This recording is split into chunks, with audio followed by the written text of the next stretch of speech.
Good morning.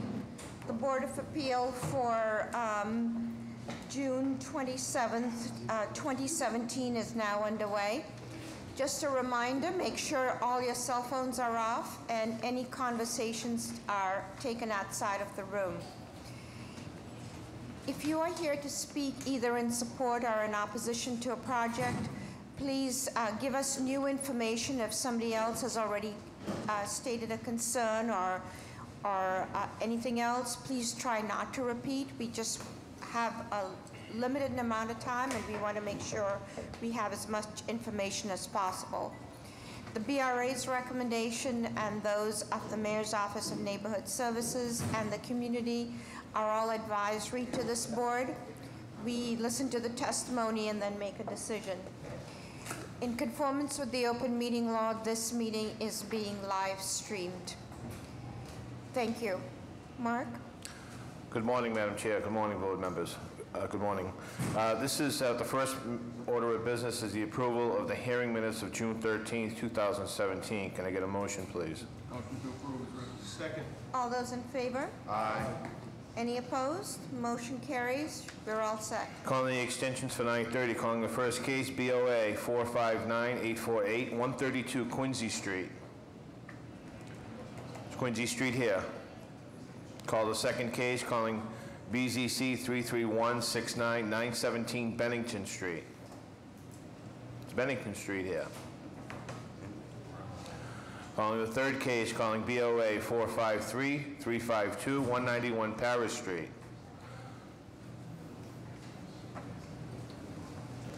Name and address for the record, please. Good morning, Madam Chair, members of the board. Matthew Eckel from Drago and Toscano with the business address of 15 Broad Street here in Boston. I'm here this morning seeking a one-year extension on the project approved 2 years ago for 191 Paris Street. The project was 32 units. All 32 are going to be affordable. So at this point, we're just seeking to finalize the financing. We have a motion. I'll make a motion for a one-year extension. Second. All those in favor? Aye. Any opposed? Motion carries. We're all set. Thank you very much. Calling the board final arbiter, BOA 634850, 27 Holton Street. Name and address for the record, please. Good morning, Madam Chair, members of the board, Attorney Kurt Blesser, 300 Market Street, Brighton, Mass., representing. Thank you. Why are you here today? Good morning. Good morning. We just needed an address change. We had moved the plans were approved with an Athol Street front door, so we finally got the new address. It's 54 to 56 Athol Street from 27 Holton. Okay. May I have a motion? Motion to approve. Second. All those in favor? Aye. Any opposed? You're all set. Good luck. Thank you. Madam Chair, the next case is G-Card, calling BOA 699741, 31 Burbank Street. Name and address for the record, please. Andre Jones from Fenway CDC for 31 to 41 Burbank Street. I'm sorry, sir. Let me just call it in for the record. They're submitting plans to Article 32 in compliance with the zoning approval, the window replacement, unit renovation, masonry repair, heating system upgrade, and elevator replacement. The violation is Article 32, Section 5, G-Card applicability. Christian? Good morning, Madam Chair, members of the board. Christian Simonelli, Groundwater Trust. We do have the approval letter from the applicant, and they are in compliance. We don't have the letter. Need a copy? Okay. May I have a motion? Motion for approval. Second. All those in favor? Aye. Any opposed? Motion carries. You're all set. Good luck. Calling the 9:30 hearings. I'm sorry. Is anybody here for the extensions of Quincy Street or Bennington Street? Bennington Street? Yes. Okay. For the record, calling BZC 33169, 917 Bennington Street. Name and address for the record, please. My name is Rashi Monglik, 917 Bennington Street. My client is just on his way. I can continue if you would like to. Go ahead. Okay. So we're here on an extension for the variance at 917 Bennington Street. The client is Nicholas Leo of Constitution Apartments, LLC.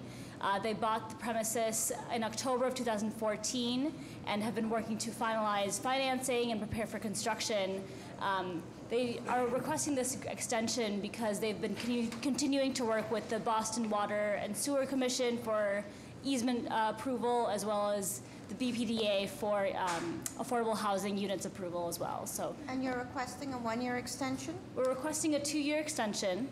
We'd be happy to. Make a motion for a one-year extension. Second. All those in favor? Aye. You're all set. Good luck. Thank you. Madam Chair, we can go through if you want to go through the other extension. Pardon? The other extension, or you want to- Yeah, let's just close out the extensions. Okay, Madam Chair, I'm going to call the case BOA 459-848, 132 Quincy Street. Name and address for the record, please.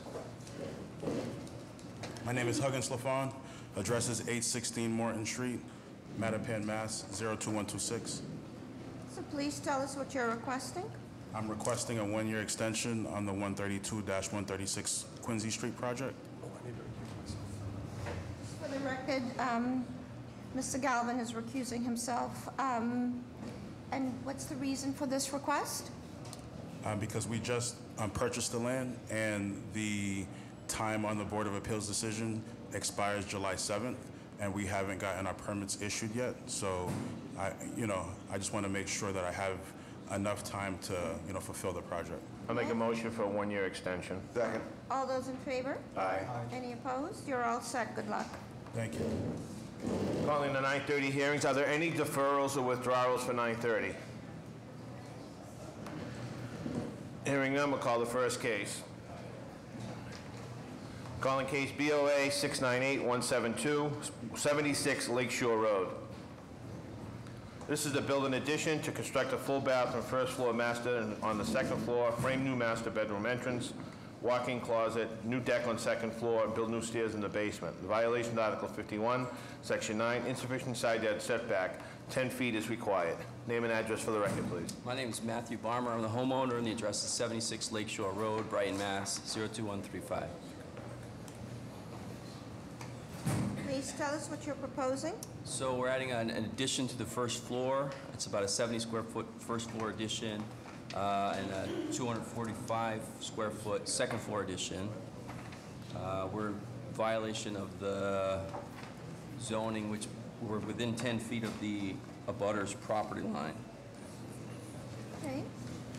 And that's because the ground floor is... The ground floor is already within 10 feet of the property line. Okay. How are the plans, Mr. Pisani? Plans are adequate, basically, they're just infilling a little notch. Okay, any questions from the board? Is anybody here to speak in support of this proposal?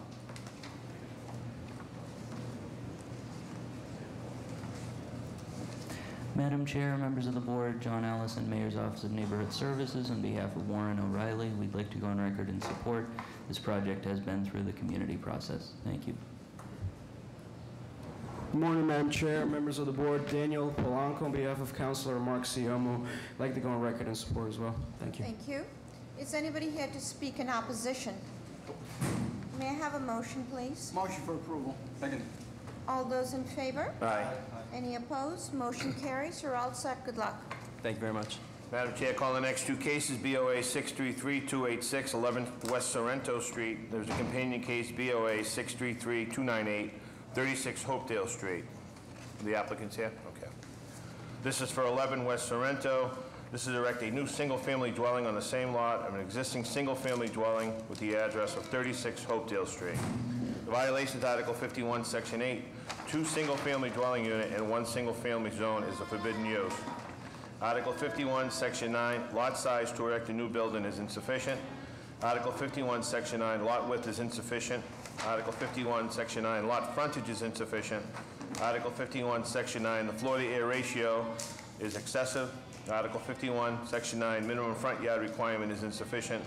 Article 51, Section 9, minimum side yard requirement is insufficient. Article 51, Section 9, minimum rear yard requirement is insufficient. Article 51, Section 23, off-street parking requirement is insufficient. Article 51, Section 51-57, 2 dwellings on the same lot. Article 51, Section 51-57, 2 buildings on 1 lot. This is for 36 Hopedale Street. This to confirm occupancy as a 1-family dwelling. Existing building is on the same lot as proposed 1 family at 11 West Sorrento.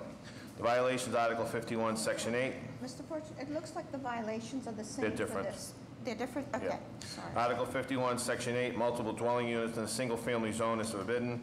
Article 51, floor-to-air ratio is excessive. Article 51, usable open space is insufficient. Article 51, rear yard setback is insufficient. Article 51, Section 40-5, off-street parking requirement is insufficient. And Article 51, Section 51-57, two dwellings on the same lot. Name and address for the record, please. Good morning, madam. Good morning, gentlemen. Dennis Scanlon, 36 Hopedale Street, Alston, Mass. 02134. Please tell us what you're proposing. These are quite a number of violations here that are being created. I'm proposing a cape for my daughter Julie, right, for her residence. That's for her independence. So are the buildings attached in any way? No, it's an independent. What I want to do is go parallel with my existing house, that way, and just put up the single cape ranch style house for her. Okay, and so there's a lot of violations. Tell us about the parking. Well, I'm proposing that there is enough space, right, between the fence and the house for 2 cars to park there. And also I have my own existing driveway also. Okay, so how many cars in your driveway? Well, I have 2 cars, myself and my wife, right, that's it. And Julie does not drive, so she won't require a car. Yeah, we have to look at it as a construction that will be there for 50 years. Right. So that's our perspective, okay? Yeah. How are the plans, Mr. Bazzani? The drawings are adequate. The issue is 2 dwellings on the same lot. Okay? It is a corner lot, therefore. There's the Hopedale address and the surrounding address. Yes. So there's some relief in that. Yes. Any questions from the board? How large is the total lot? Off the top of my head, I'm not. 5,000. And the minimum requirement for a single dwelling on it? 4,000? Yeah, it looks like it's a 1F 4,000 according to the BRA.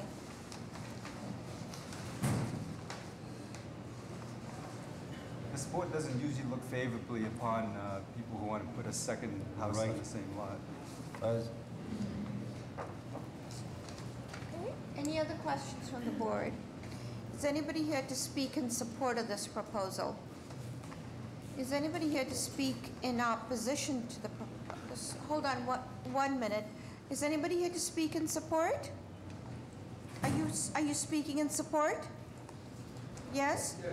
So please come put your name and address on the record, please, and tell us and state that you're in support.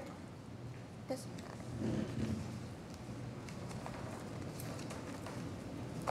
My name? Yes. Is Tim Arena, Your address? 31 Hopedale Street, And Austin. you're in support? Yes. Okay, thank you. Is anybody else to speak in support? Please come up here to the podium and put your name and address on the record. The podium.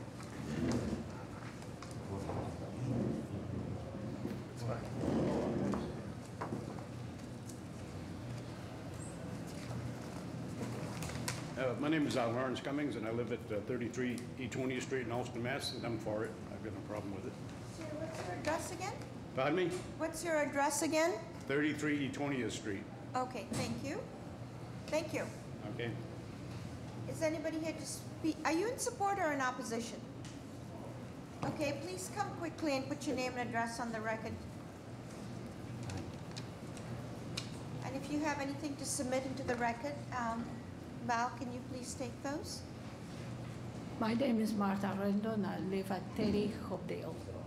Okay, and you're in support? Yes. Thank you. Is anybody here to speak in opposition?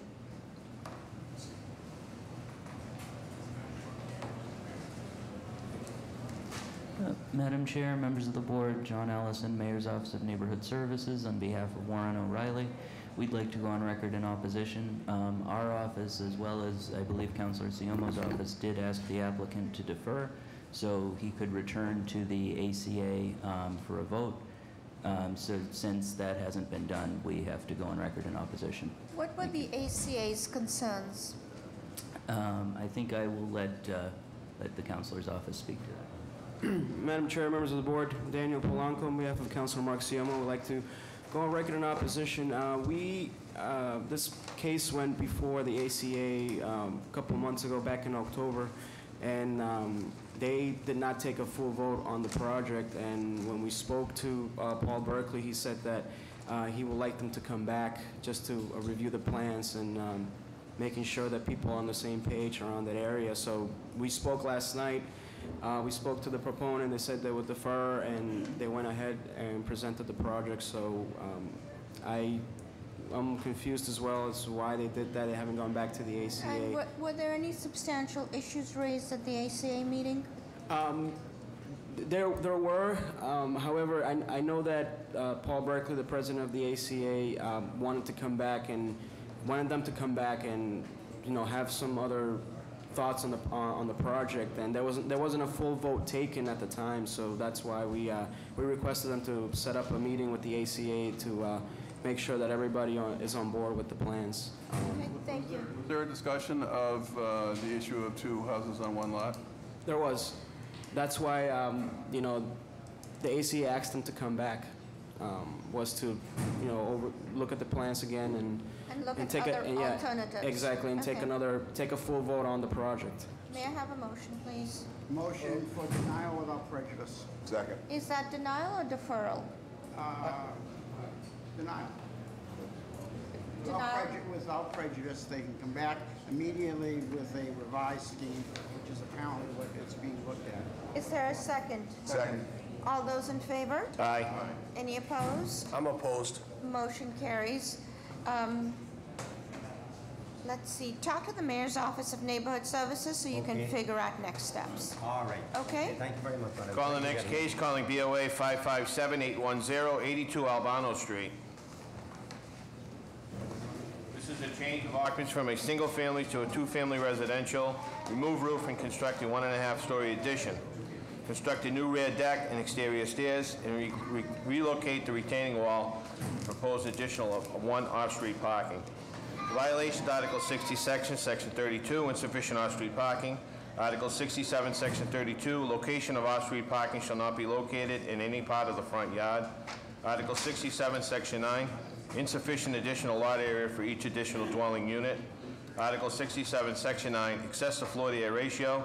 Article 67, Section 9, insufficient side yard setback. Article 67, Section 9.3, within the residential subdistricts, the main entrance of the dwelling shall face the front lot line. Name and address for the record, please. I'm John LaRusso. I'm the licensed builder, 88 Sycamore Street, Rosendale, Mass.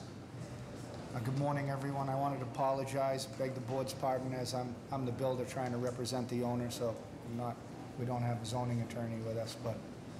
So tell us what's being proposed? Well, I know you hear of any unusual circumstances, but actually this is somewhat of an unusual circumstance. We have a single-family ranch house that was built in a neighborhood of two families in 1964, and two lifelong residents of Rosendale, one of which 20 years ago bought the home, has a family member that, with a growing family, that wants to live in the home with them, as he's also a lifelong resident of Rosendale. So this is to take a one-family and convert it to a two-family. Tell us about the parking. How is the parking and the front entrance going to work? Well,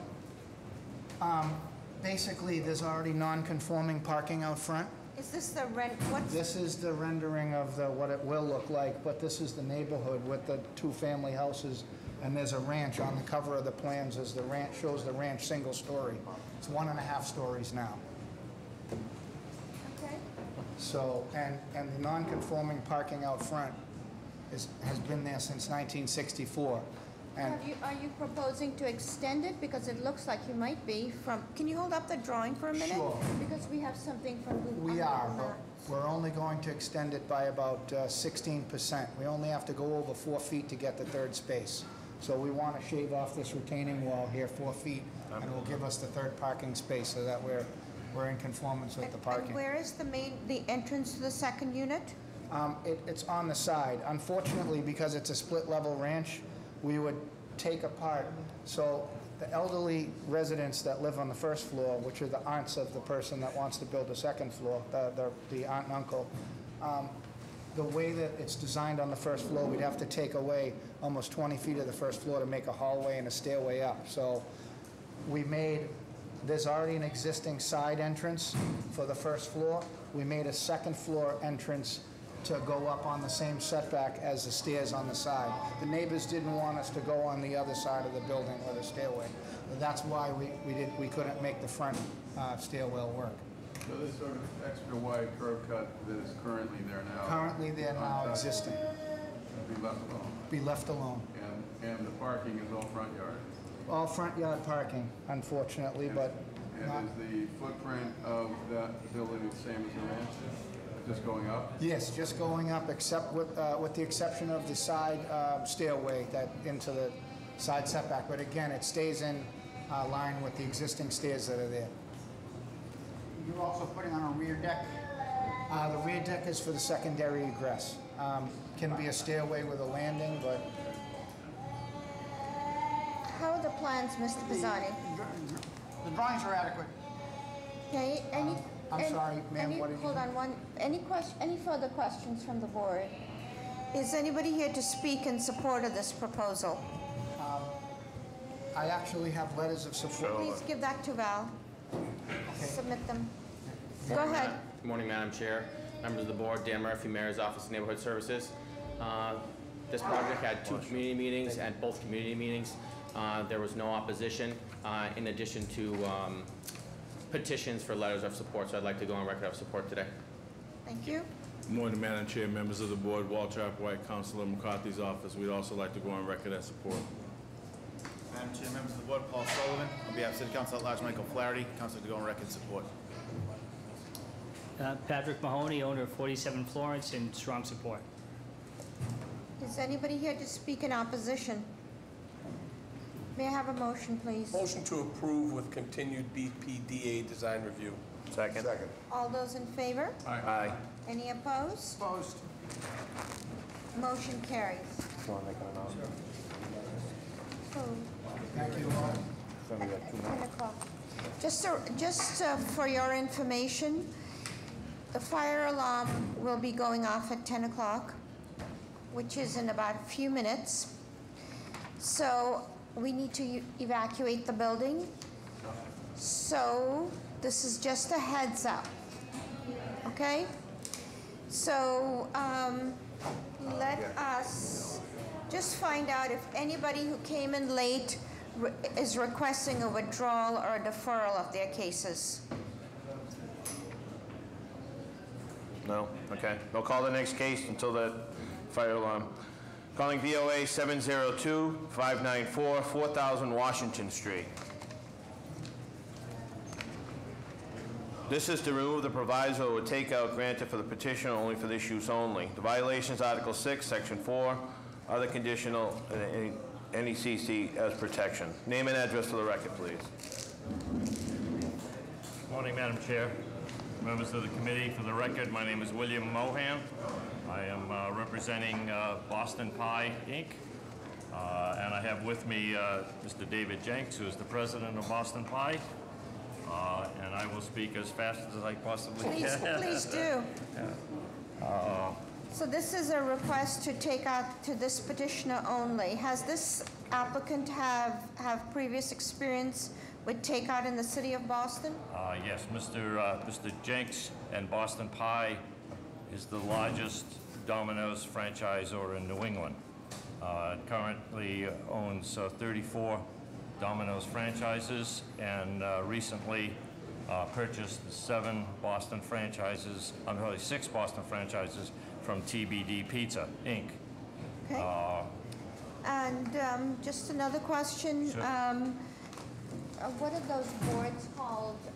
Do you have any boards, sandwich boards proposed for your building or anything like that? No, No. This is existing property. Okay. These are all existing. We have another case with you later on Okay. today. These are existing Domino's franchises. We're just simply changing the owner.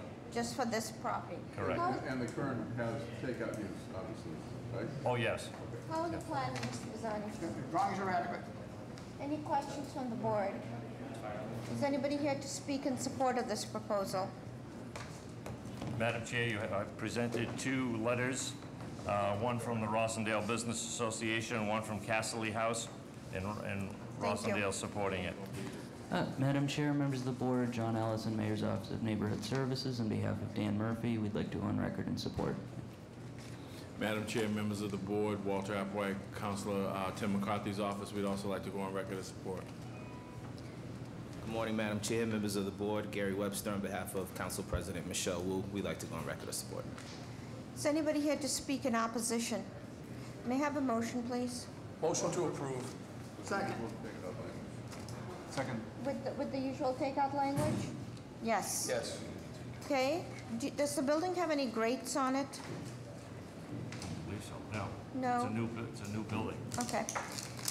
Sorry. Motion carries. You're all set. Good luck. Thank you. Thank you. Calling the next case, calling BOA 675-065-7 Dana Avenue. Just to clarify, in the last case, I think I'm a little distracted this morning. There was a motion, there was a second to approve with proviso. All those in favor? Aye. Any opposed? Motion carries. This is to erect a 2.5-story, 12-unit residential townhouse. Thanks, Ricky. There will be exterior off-street parking spaces. The violations, Article 69, Section 11. Residential uses on the first story and it is forbidden. Article 69, Section 29, off-street parking is insufficient. And Article 69, Section 30, conformity with an existing building alignment. Name and address for the record, please. Good morning, my name is Patrick Mahoney with the Law Office of Adam Baranci, and the business address at 350 West Broadway. So please tell us what's being proposed. The proposed project, Madam Chair, is the erection of 8 townhouses, and in the corner of each townhouse, there's 2 flats totaling 12 units. There's 12 parking spaces. There has been one violation. I guess it hasn't been eliminated. It was cited in error. The parking requirement for this area, according to Table F, footnote 3, in the Clary Square area of Neighborhood Shopping 2, requires 1 space per unit for residential dwellings. The additional violation, the existing building alignment, isn't a violation, rather it's a requirement that reduces the front yard. The existing building alignment here is less than what's proposed. So I'm here today for simply a conditional use permit request because we have residential use on the first level in a neighborhood shopping district. So tell us about the units. What are their sizes? The 8 townhouses are approximately 1,200 square feet, and they each have 1 parking space meeting the parking requirement. The 2 in the corner, as you can see, the building is positioned in similar to a C. In each of the corners, there's two-bedroom flats. All of the bedrooms here are 2 bedrooms with a den, a floor-through den on the top floor. There is 1 in a fractional amount towards the IDP for affordable, as it does exceed the 9 units, and we are seeking zoning relief. Dimensionally, it's compliant. It's less than half of the FAR that's allowed for the area. What could be allowed if the parking was on the first floor would be a substantially larger project. Okay. How are the plans, Mr. Bazzani? Drawings are adequate. Any questions from the board? Is anybody here to speak in support of this proposal?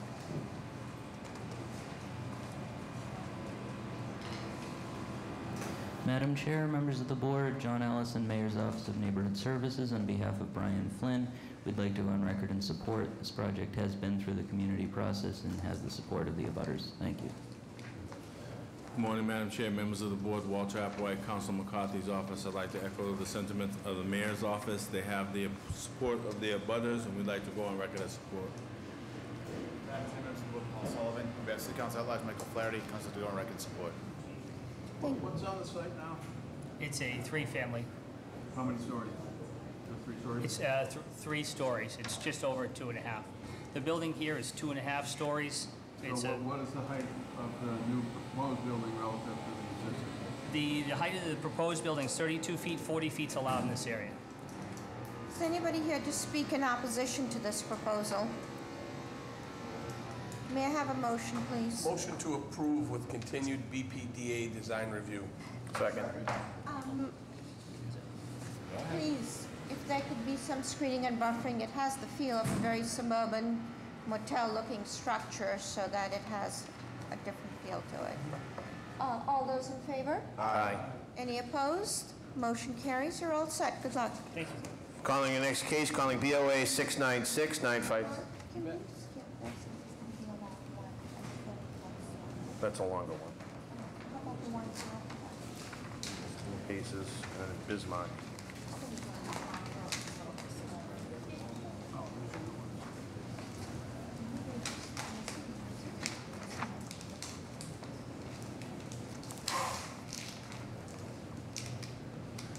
We're going to skip a few cases because of the shortened time that we have here, and those cases will probably prolong, going for a period of time.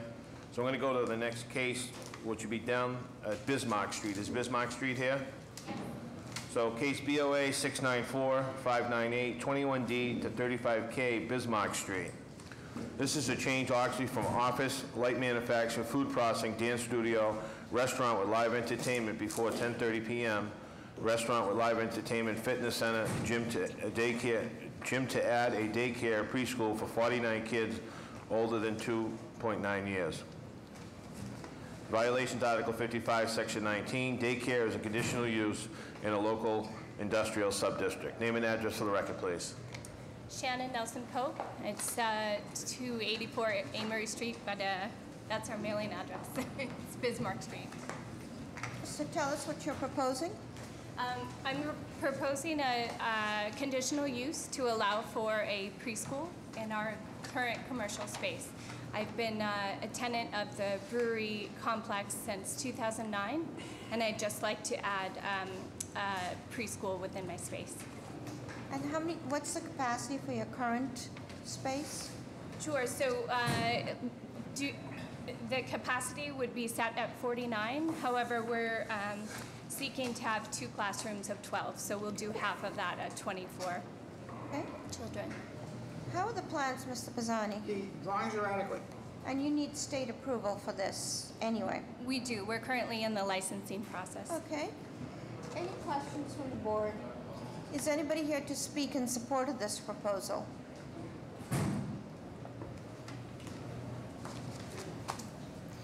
Madam Chair, members of the board, John Allison, Mayor's Office of Neighborhood Services. On behalf of Alex Valdez, we'd like to go on record in support. Thank you. Madam Chair, members of the board, Andrew Balbazan from the Office of District 6 City Councilor Matt O'Malley. I'd like to go on record in support. Madam Chair, members of the board, Paul Sullivan, on behalf of City Council at Large Michael Flaherty, Council to go on record in support. Is anybody here to speak in opposition? May I have a motion, please? Motion for approval. Second. All those in favor? Aye. Any opposed? Motion carries. You're all set. Good luck. Thank you. We're going to jump back up to Grampian Way. Calling BOA 696-957, 147 Grampian Way.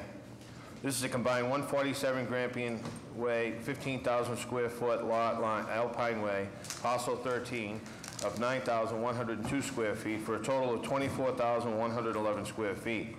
Change occupancy from 2 dwelling units to 7 dwelling units, move the main structure forward and restore the facade and historic details of the veranda. Demolish 3 rear additions and replace with a 2-story addition containing 3 new dwelling units and connect the main structure to the existing carriage house. Reconstruct and enlarge the stable to 2 dwelling units and attach a 2-story dwelling addition in a portion of the 9,102 square foot lot with 12 garage parking spaces and 12 garage parking spaces and 2 parking spaces. The violation of Article 65, Section 42.2, conformity with existing building alignment. Article 65, Section 8, use of a multifamily dwelling is forbidden. And Article 65, Section 9, the floor-to-area ratio is excessive. Name and address for the record, please. John Moran, 147 Grampian Way, applicant. This is my home, which I have lived in for approximately 40 years. The I have submitted a document. The first page is the proposed restoration of the house. Tab 1 is the existing setback of the house. And if I could direct the board to tab 3, the scope of zoning relief is 3 variances. The property is in a 1F 7000 district. I am seeking a change of occupancy from 2 to 7 units. Relief from FAR, the code specifies 0.4, requesting 0.59. I would ask the board to kindly note that the property abuts the Savin Hill Woods with 360,000 square feet of open space. The reference to existing building alignment. Hold on 1 minute. We've just been informed that the fire alarm process has been canceled, so we can settle in and get comfortable. Do we let people know outside? Yes, please. Delayed. It delayed, okay, till when? Till when? Till later on. Oh, good, okay. Okay, we'll just state that, it'll be after the meeting then, okay. The third relief is existing building alignment. Looking at the existing buildings from Alpine Way to Savin Hill Avenue, the predominant setback is approximately 15 feet. This house and the adjoining house is set back. This house currently is set back 100 feet from the street. We're proposing moving it forward because of foundation and water issues approximately 28 feet. So we'd be maintaining the historic front yard of approximately 70 feet from the street. I have listed the 7 units proposed, specifying the square footage. The smallest is 1,482 and the largest is 2,553. That is on page tab 3 of the exhibit.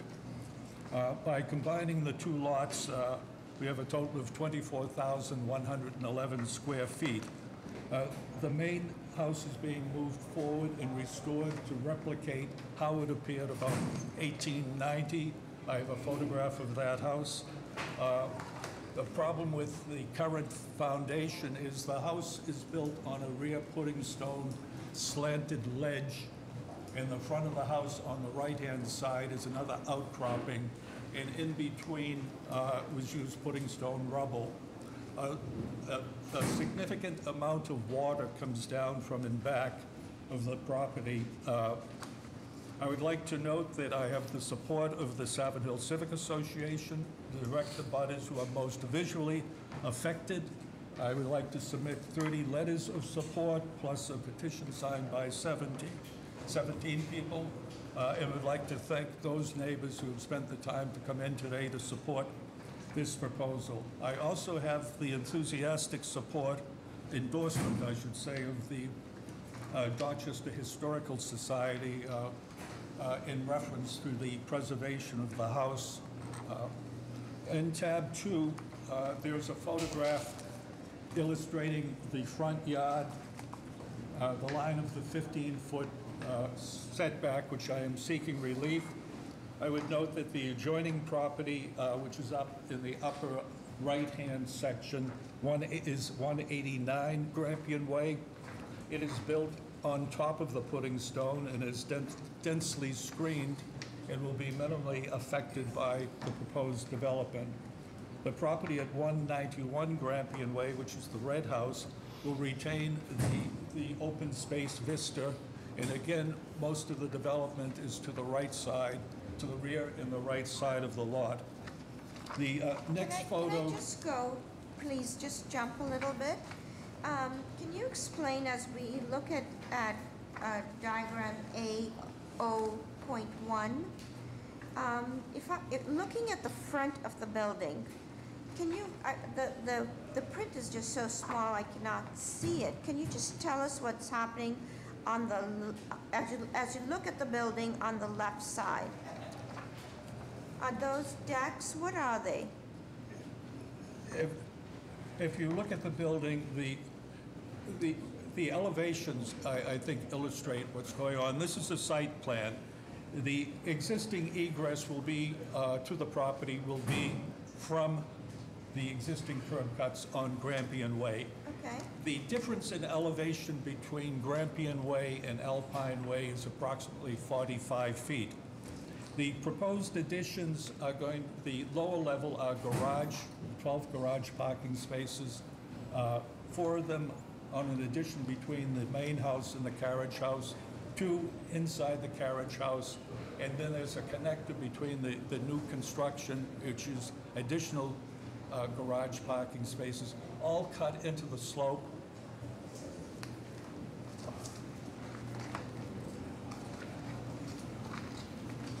Madam Chair, if I could direct your attention to the blue tab, which is the start of the elevations. That shows the photograph, the existing condition, and the proposed restoration. The next tab, A-2-2, is a side view. The dark line shows the cut ends of the elevations between Alpine Way going down to Grampian Way and the proposed additions. I would ask the board to note that the project proposed is 5 feet lower than the existing condition of the main house, and that the garages are cut into the slope, so that we're basically talking about, in the rear, a 2-story addition structure as viewed from the park. A-2-4 is another side view facing 189 Savin Hill Avenue, Grampian Way, excuse me. And again, the dark line illustrates the cut into the slope. How far forward is the main house moving? It's moving 28 feet forward. So the old pudding stone foundation is just going to be demolished and a new foundation? Yes. As an illustration, in the tab, this is the current water management. I get it. I'm just trying to figure out. So there'll just be a conventional foundation? A conventional foundation, and also addressing something unique to this property. When it was being constructed in 1850, they were also building the old Colony Railroad. Incorporated into the structure is narrow gauge railroad track, I-beams, swamp cedar, and brick. And I had the engineer come in to look at it, and he said, the best thing you could do is tear it down. That's not my objective. I'm moving it to preserve and restore and to age in place. Okay. How are the plans, Mr. Pisani? Drawings are adequate. Any questions from the board? I'm curious, as I look at the plans, each unit seems to have a flex room. Yes. And what is that? It could be a TV room, an exercise room. It's a room that would be designated for alternative use, not a bedroom. And anything in the basement? No, not expanding into the basement and not altering the roof line. If I may, Madam Chair, in reference on tab 5, there is historic abuse that takes place in an area of the park called the Cave, directly in back of this property. The photograph here shows the police using Alpine Way responding. I wish they would use it more often.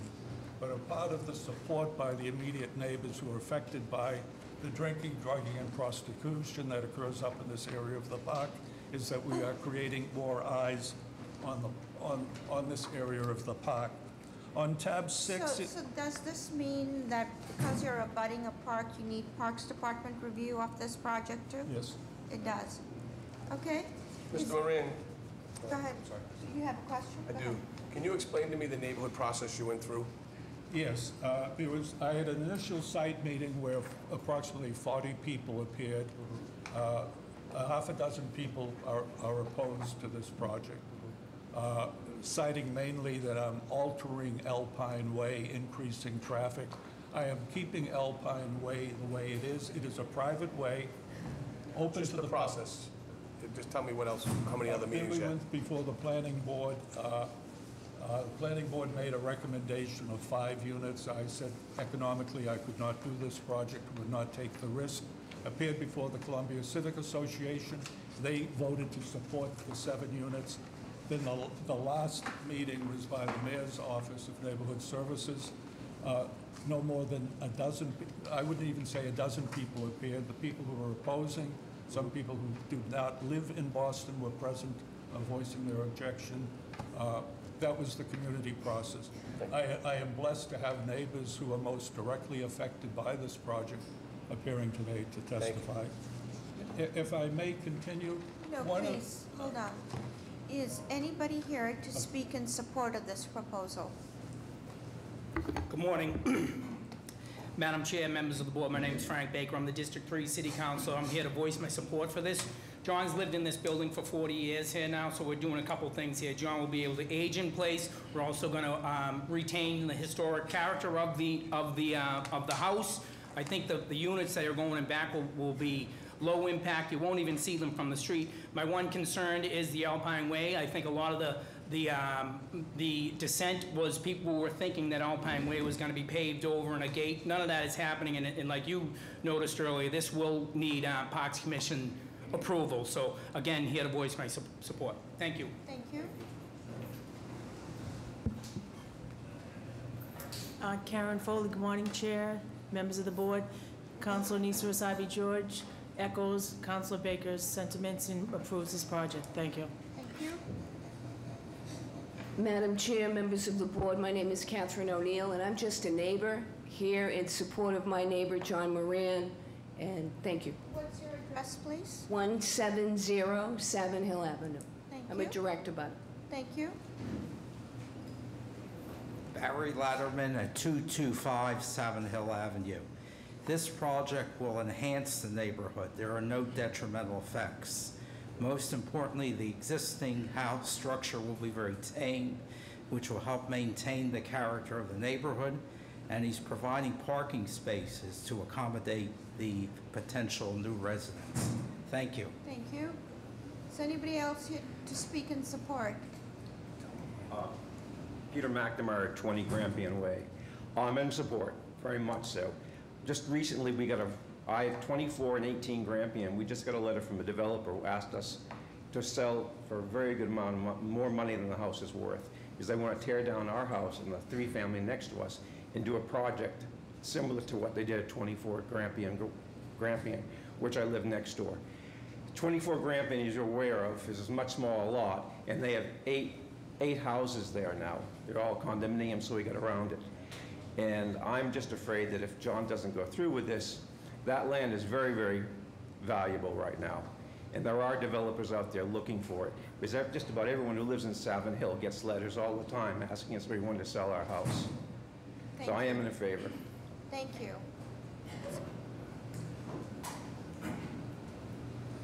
Good morning, my name is Larry McCarthy. I live at 135 Grampian Way. I'm an abutter of John's on Grampian Way. I'm also a abutter of John's on Alpine Way. I've been a neighbor of John's for 26 years. One of the things that I find very attractive about this project is that John wants to remain on the property. I think the 24,000 square feet can accommodate the 7 units, and the fact that their parking is being provided is something that's very attractive, as well as the fact that there'll still be 70 feet of frontage off of Grampian Way after he moves the home. So I'm very much in support. Thank you.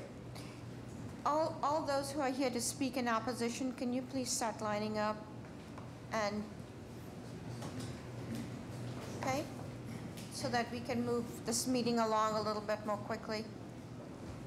Morning, Madam Chair, members of the board. My name is David Cotter from the Mayor's Office of Neighborhood Services. I'd like to go on record in opposition to this project. This has been a lengthy community process. John met with, his first meeting was an on-site meeting he had organized on his own.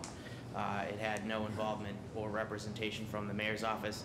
He then went through the Columbia Savin Hill Civic Association's process, after which they voted to support the project, and I held an on-site abutters meeting following that. In addition to the letters of support John has included, which he has given to the board, my office has received 52 letters of opposition from abutters and neighbors. This is definitely a project in which the neighborhood is split. There's support and opposition on both sides. However, our office has heard more opposition than support, and we would like to go on record in opposition. Thank you. Please, just a reminder, try not to repeat what somebody has said before you, okay? Thanks. Good morning, Madam Chair, members of the board. My name is Brian Kaplan. I'm an attorney, and I represent 8 homeowners who live right near the proposed project. Those 8 homeowners are John Lyden, Ann Lyden, Nicole Chalkowski, Kevin Scott, all of Caspian Way, Kathleen Grace, also of Caspian Way, Paul Janandez of Savin Hill Avenue, Mary Clower from Grampian Way, 2 doors down from the proposed project, and Folk Vin, who lives on Caspian Way, right at the corner of Caspian and Alpine Way. All of my clients strongly oppose this project. We ask that you deny the variance. As this board knows, there are 4 factors the applicant... Excuse me, can you please get to the point and tell us what your opposition is based on? Okay? Absolutely. And please don't read, just tell us, bullet to us. All right. What the concerns are. 4 bullet points. Number 1, the applicant has to show substantial hardship. The only thing he's talked about is financial concerns with trying to maintain the existing 2-family structure. Financial concerns are not a proper basis for a variance. 2, this project is far too dense for the neighborhood. The sub-district only allows 1 dwelling unit in a single building. He wants to put 7 in a single building. To get a variance, he's got to show that his property is peculiar or unique in some way. He points to 2 things, ledge and water issues. That's true of every property on Savin Hill. I've got who have a stream running through their basement. Moreover, he's got to show that the project is going to be injurious to, not be injurious to the neighborhood or detrimental to the public welfare. It will be. There's going to be safety problems with what he wants to do on Alpine Way and traffic nightmares and parking nightmares on Caspian. Thank you. Your name and address, and please give us new information.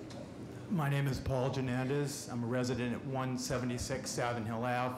I'm within 100 feet of the project. My concerns are Alpine Way, which is park property. John's plans as submitted to you show that he wants to pave Alpine Way, and he spoke to the numbering commissioner at Inspectional Services to assign house numbers to the 4 condominiums on Alpine Way.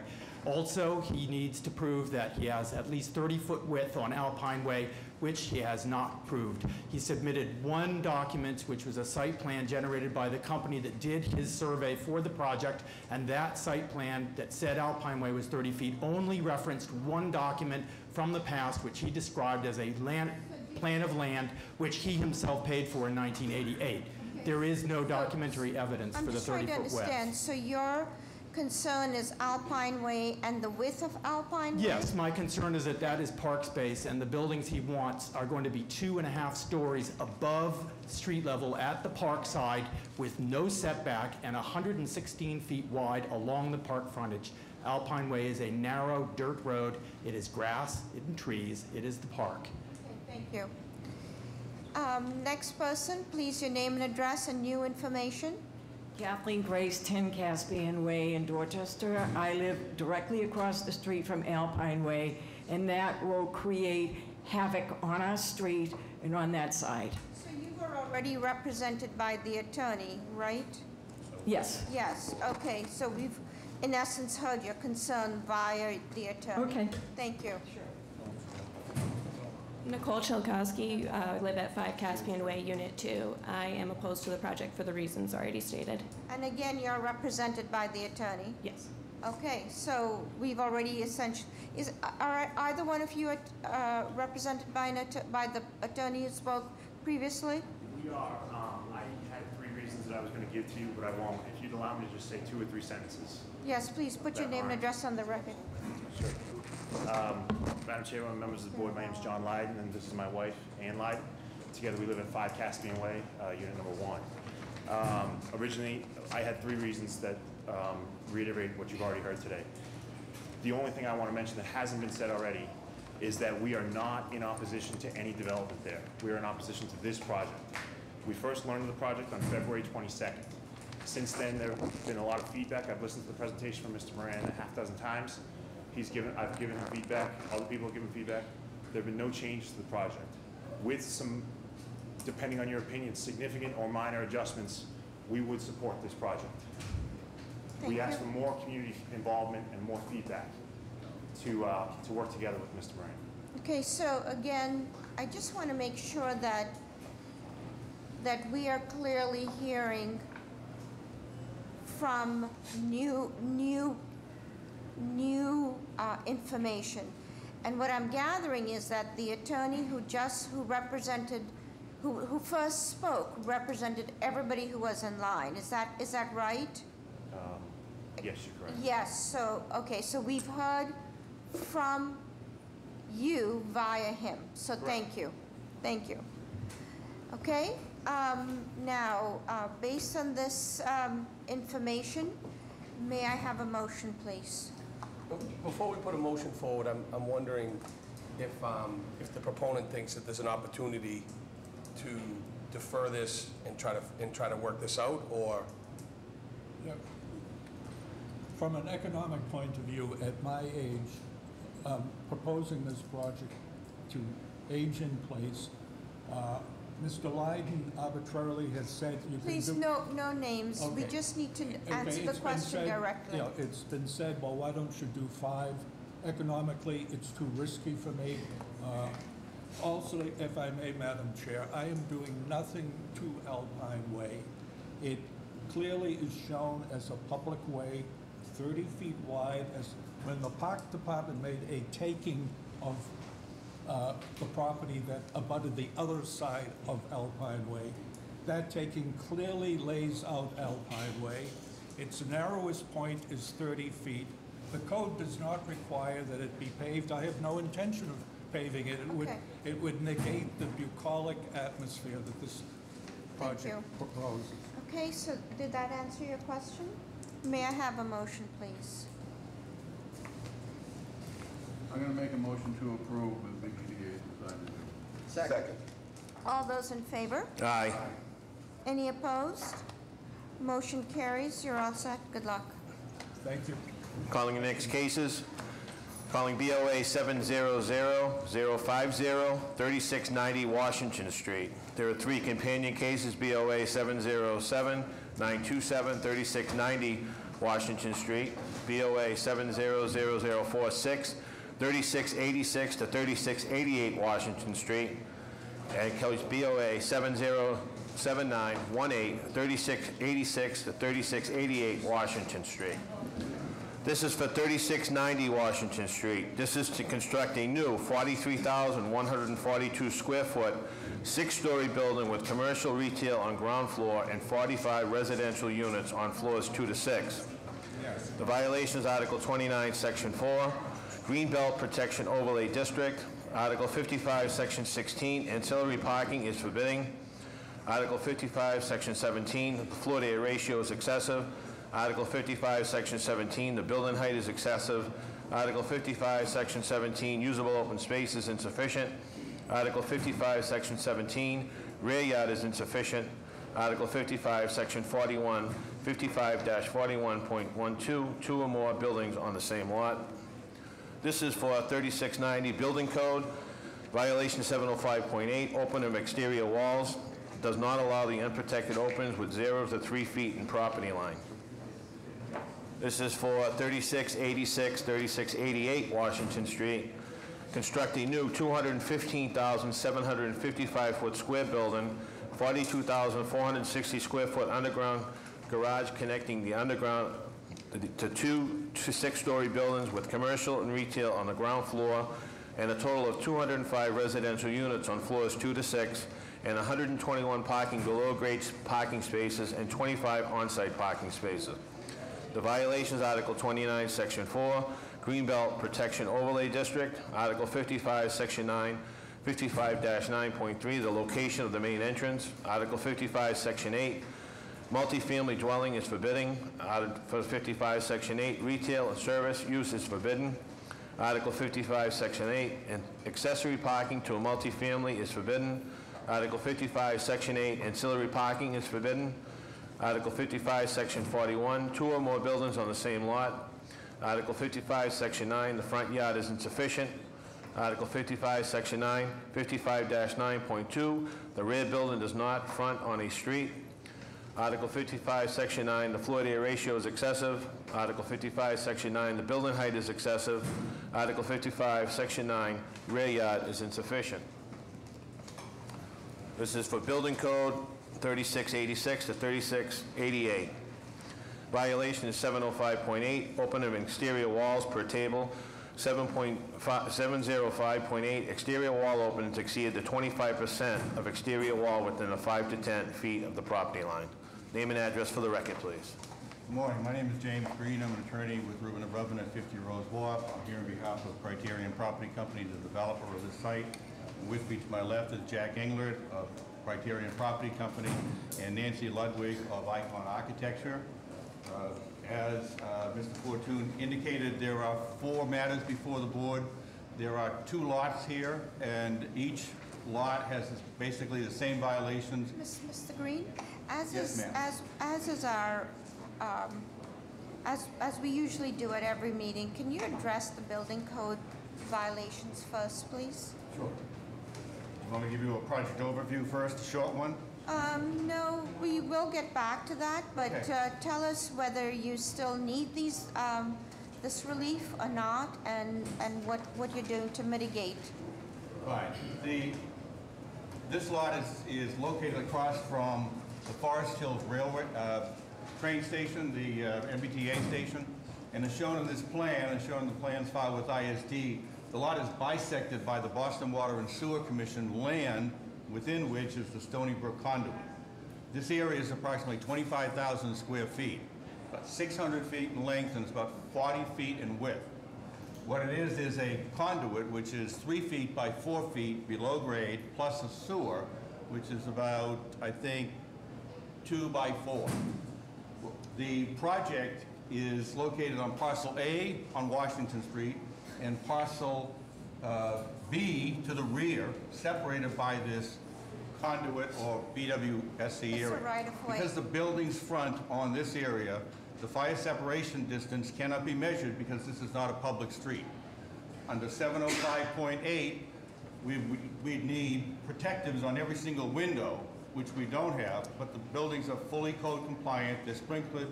We have submitted the code report by our code consultant, which verifies that and says the only issue we have is the fire separation distance. Our argument is that the Boston Water and Sewer Commission land will not be built upon. It has the Stony Brook conduit, which goes from Rosendale all the way through Jamaica Plain. It's underground. We will enter into an easement agreement with the BWSC to maintain the surface, to allow them access to the conduit and the sewer, and also to improve it with site amenities. And therefore, this will function as a public open space of 40 feet in width, so that where the building fronts on the corner and one side, there will be a separation distance in effect, not of the street, but of a public-owned land. And so for that reason, we would ask the board to interpret this as the necessary public street under 705.8 of the code. Madam Chair, members of the board, I received and read the code consultant's report, and the issues here are simply the shape of the lot and the fact that we have a easement running through. I'm going to make a motion to grant the relief requested and that easement should be considered a public. Second. Thank you. All those in favor? Aye. Any opposed? Motion carries. Okay, now to the meat of the relief being requested.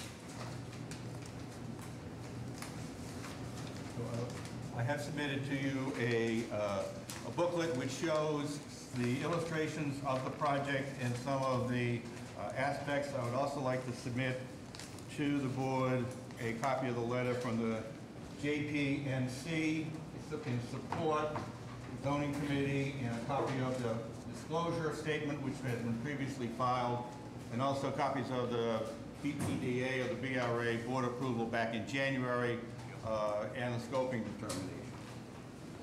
determination. The project, as I indicated, is located on Washington Street at the corner of the Arbor Way and Morton Street in Jamaica Plain in the Forest Hills area. It consists of 2 parcels, parcel A and parcel B. Our project is to develop both parcels by constructing a building on each one. The total project area is approximately 2 acres, 88,000 square feet, and we propose to construct 250 dwelling units. A rendering is shown here of the Arbor Way view. Of the 250 dwelling units, we propose that 20% of the dwelling units will be affordable.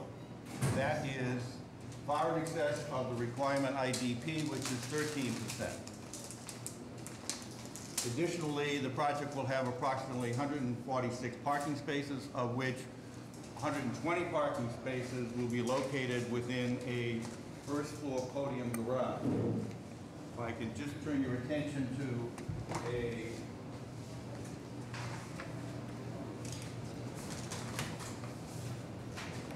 board of the project, Washington Street, Morton Street, or the Apple Way, which used to be the Casey overpass, which has come down and is now being landscaped and rerouted and so forth, another 6 months perhaps. When we propose basically 3 buildings or 2 buildings. Building 1 will be 6 stories on Washington Street. We'll have retail space on the first floor, no basement, no parking under, and 5 levels of units, 45 units. Building 2 is 2A and 2B because it's joined below grade by a podium garage for 121 spaces. Buildings will be connected below grade, but at grade will be separated. So this is building 2A, which will be 6 stories, 5 stories. We reduced the sides in the back, reduced the corner here to 4 stories, so it's been adjusted based upon comments from the neighborhood and comments from Jamaica Plain. This building will contain 122 units. Building 2B, which fronts on Orchard Hill Road and the Outer Way, will have 83 units. All of these buildings will contain the affordable units. They'll be dispersed throughout. And our units consist of studios, 1, 2s, and 3s, and a substantial size unit. The site itself lends to a, I don't know if you can see it on this, but on some of the renderings, the elevation of Orchard Hill Road in the back is approximately 50 feet above the surface of the parking lot. So what we try to do is keep the buildings down. We've got a section which shows the elevation of this building versus the buildings up on Orchard Hill Road so they can see over at the top. The concept here was this whole site had been the parking lot. It's been the Fitzgerald parking lot in Forest Hills. Now it's the Laz parking lot. Previously, the corner parcel here was a gas station 80 years ago. This used to be the old Forest Hills Hospital site. It was never developed for housing and then was vacant, became a parking lot. Presently, the zoning, the first parcel here is neighborhood shopping district because you have retail uses along Washington Street, and we'd like to extend the retail uses. The rear portion of the site is a 3-family residential district, similar to the district up on Orchard Hill Road, Bremen Street, Tower Street, and the other ladder streets in Jamaica Plain, which go up to the Forest Hill Cemetery. So, based upon the information which is set forth in the appeals, we feel it's sufficient justification for the grant of the variances. The variances do relate to the size of the building, that the 6-story buildings are obviously need height relief, the density needs relief. Because of the location of the 2 buildings in the back of the front building, and there's no street here, there are buildings to the rear of another building, but not on the same lot, but on the same site, if you will. So there's a technical violation there. So for every violation that ISD cited by the planning examiner, we have requested relief as set forth in the appeal.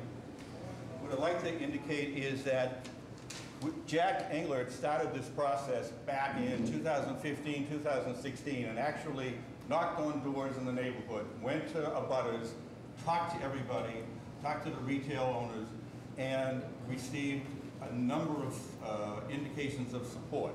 We also met with the West Roxbury Courthouse Neighborhood Association, the condominiums next to the courthouse, residents on Orchard Hill Road. We appeared before the Jamaica Plain Neighborhood Council Housing Committee and got their acceptance of the proposal. They wanted to have more affordability. We increased it from 13 to 20%.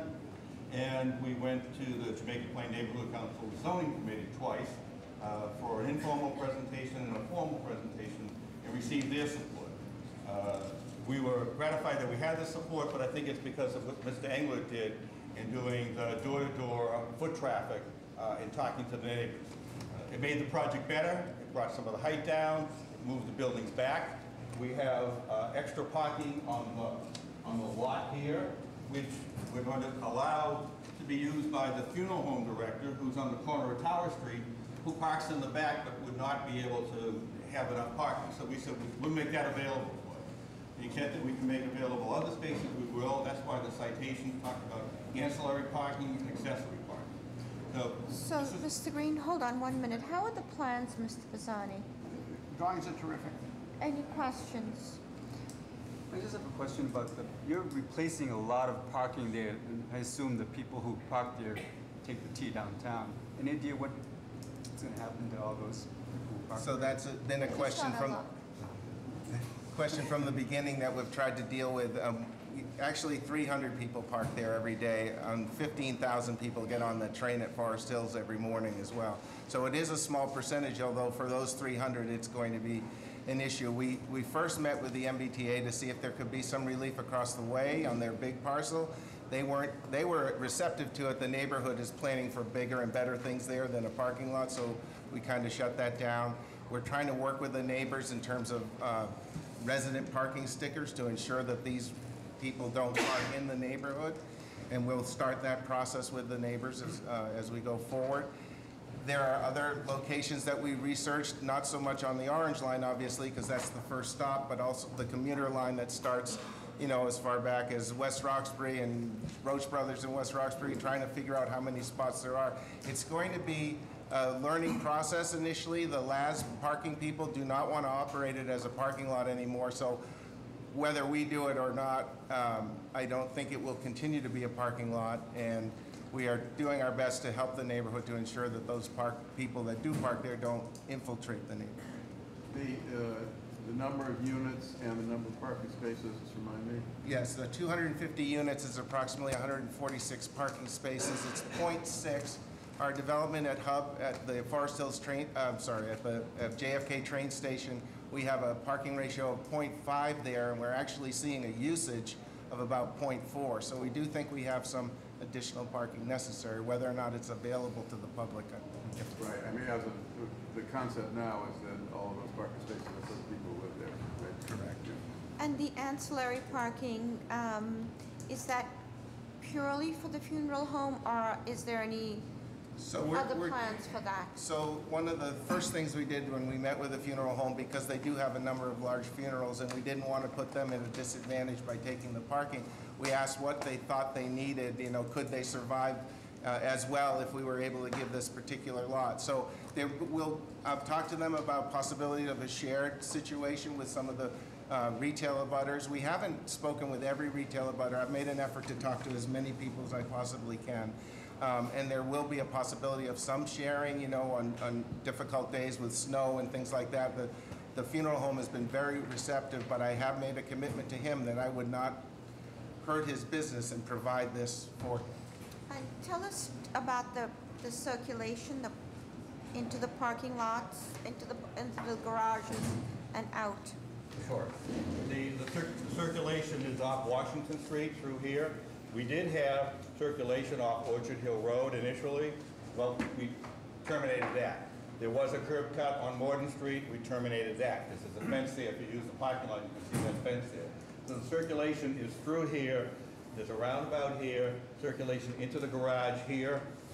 Underneath, the circulation will be down to this lot here, or from the nursing home. What we'll have is, as I said, an easement agreement with Boston Water and Sewer, which will allow us to use this for site access across it, do planting and paving, no trees. What we'll have is the ability of Water and Sewer to relocate or change the manhole covers and so forth. They'll be able to get onto the site to do construction of the conduit if need be. They have no responsibility of replacing what they disturb. We have to do it, since this will be all specialty paper. But the access is from Washington Street. We've worked with the PDA and BTD on this, and also DCR. One element is that this pocket park, which we said 6,000 square feet, this is all DCR land taken. The DCR taking goes up to about here. So this is all DCR land, which they were just going to slope and plant grass. So Nancy and Jack went to DCR and said, would you let us do a park here and do some landscaping, do some elements that people could sit here, could use this as a way to get to Forest Hills, instead of just having it a grass slope, because the property does slope down into here from the street. So DCR said, yes, you can do that. So that's. Then there are two additional questions. Can you give us the average sizes of the studios, the ones, the twos, and the threes, and speak some more about these innovation units? I'll start on the sizes, and our studios range from the smallest of 410 square feet to the largest about 621 square feet. The one-bedrooms range from about 600 feet to 900 feet. Some of our one-bedrooms are one-bedroom plus units, so they have a little den, and that's why they're a little larger. The two-bedroom units are 935 to about 1,128 square feet, and the three bedrooms run from 1,200 to almost 1,300 square feet. We have given, as Jim mentioned, 20% affordable, but we have skewed the affordability to larger units. So even though typically they're in the same ratio as the market rate units, we have made an attempt to do more three-bedroom units on the affordable side, and our affordability ranges from 50% to 100%. The majority of, the average of which is a little less than 70%, but just about 70%. And what are these innovation units? We have a unique building up on Washington Street with this pie-shaped lot and with some retail on the first floor. So we've tried to come up with a plan that might be a way to make units available for those that can't, even though they're market rate, they still may be a lesser price point, where there could be an innovation unit where a number of people share a common living room and have a certain bedroom space, separate space with bathroom and a small kitchen as well. And Nancy has worked on an artist kind of an artist unit as well in that building to create some sort of a variety of units for the neighbors. So the innovation units could be the way they are shaped, the way we put them together, the fact that they are a little bit smaller in that building, most of the studios. Is that like a dorm room then, No, not a dorm. No. We don't rent to students, actually. Maybe graduate students, but we typically don't rent to undergraduates. Sounds like co-housing. Yeah. So that's the co-housing kind of the concept. co-housing concept? There's one on Avery Street in Jamaica Yes, Lane. I know, Yeah, but it's, yes. Nancy, do you want to explain? They're smaller units that we've located in that building closest to Forest Hills Station, because we really think there's a need for a lower price point, that people would be very interested to live right on top of transit. And I think down the line, we're hopeful that whoever the retailer is, there's no one who's leased the space yet, might be supportive of, those smaller units as well. What is the anticipated retail uses? Well, I went to the neighborhood and asked what they would like to see, and everyone said a neighborhood grocery store would be the #1 thing. The problem is at 4,000 feet, I haven't had a little luck in attracting something, although I am going to talk to City Feed because there's a possible solution. Other things were daycare were mentioned, and, it's 4,000 feet. It may not all be daycare, but it would be daycare, perhaps some amenities for the residents, of dry cleaning, drop-off, that kind of thing. Our #1 hope is that there could be some sort of neighborhood grocery. And how many artist live work units? I think we have one artist, just one artist. Okay. And how many innovation units? There'd be 45 in that building. Okay. Any other questions from the board? Is anybody here to speak in support of this proposal? Madam Chair, members of the board, Alexandra Valdez, Mayor's Office of Neighborhood Services.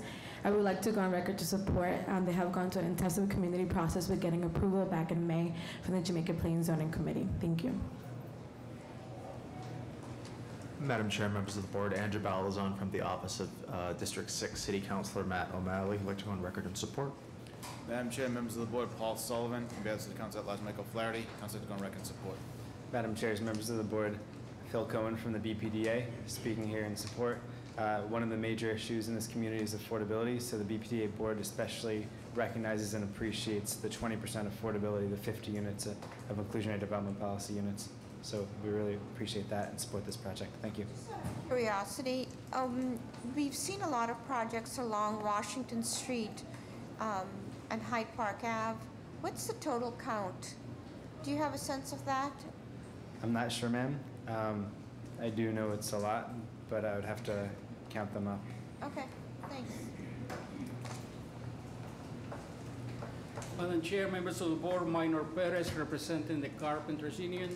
On behalf of hundreds of our members that live and work throughout the city of Boston, would like to go on record of support.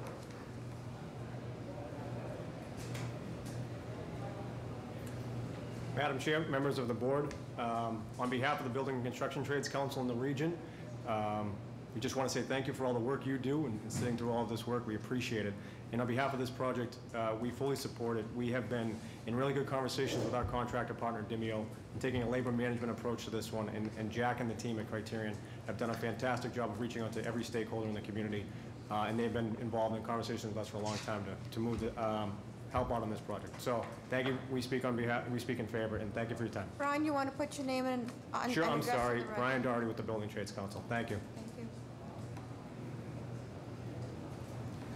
Yes, Madam Chair, members of the board, Gary Walker, Electricians, Local 103. I'd like to speak in strong support also. Criterion has been a partner of ours for years, employing many of our members on their projects, and we'd like to support them also. Thank you.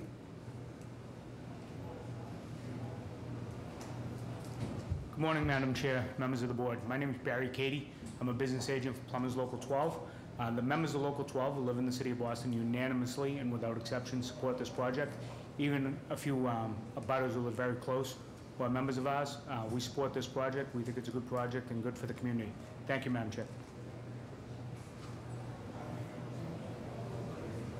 Good morning, Madam Chair and members of the board. My name is Edward Foley. I'm a business representative for the Sheet Metal Workers Local 17 at 1157 Adams Street, Dorchester, and we rise in support of this project. One portion of the project that is particularly attractive to me and my younger members is that there are affordable units in this project, and we need those. My young folk are having a hard time meeting rents and buying properties in Boston, so we support this project. It's good for the community, and we like the affordable part of it. Thank you. Is anybody here to speak in opposition? May I have a motion, please? Motion for approval with continued BPDA design review. Second. All those in favor? Aye. Any opposed? Motion carries. You're all set. Thank you very much. Thank you. Thank you. Calling the next case, calling BOA 666-733, 1065 Tremont Street. This is to construct a new 6-story Type 3 over a Type 1 building in the rear of the existing building at 1065 Tremont Street. Proposed addition consists of 28 new residential units. The proposed addition also includes expansion of the first floor unit in an existing building into the basement. The main entry of the building will be relocated to St. Cyprian Street and from Tremont Street. The violations, Article 50, Section 11, the floor-to-area ratio is excessive. Article 50, Section 11, rear yard is insufficient. Article 50, Section 11, usable open space is insufficient. Article 50, Section 41, screening and buffering. And Article 50, Section 43, off-street parking and loading is insufficient. Name and address for the record, please.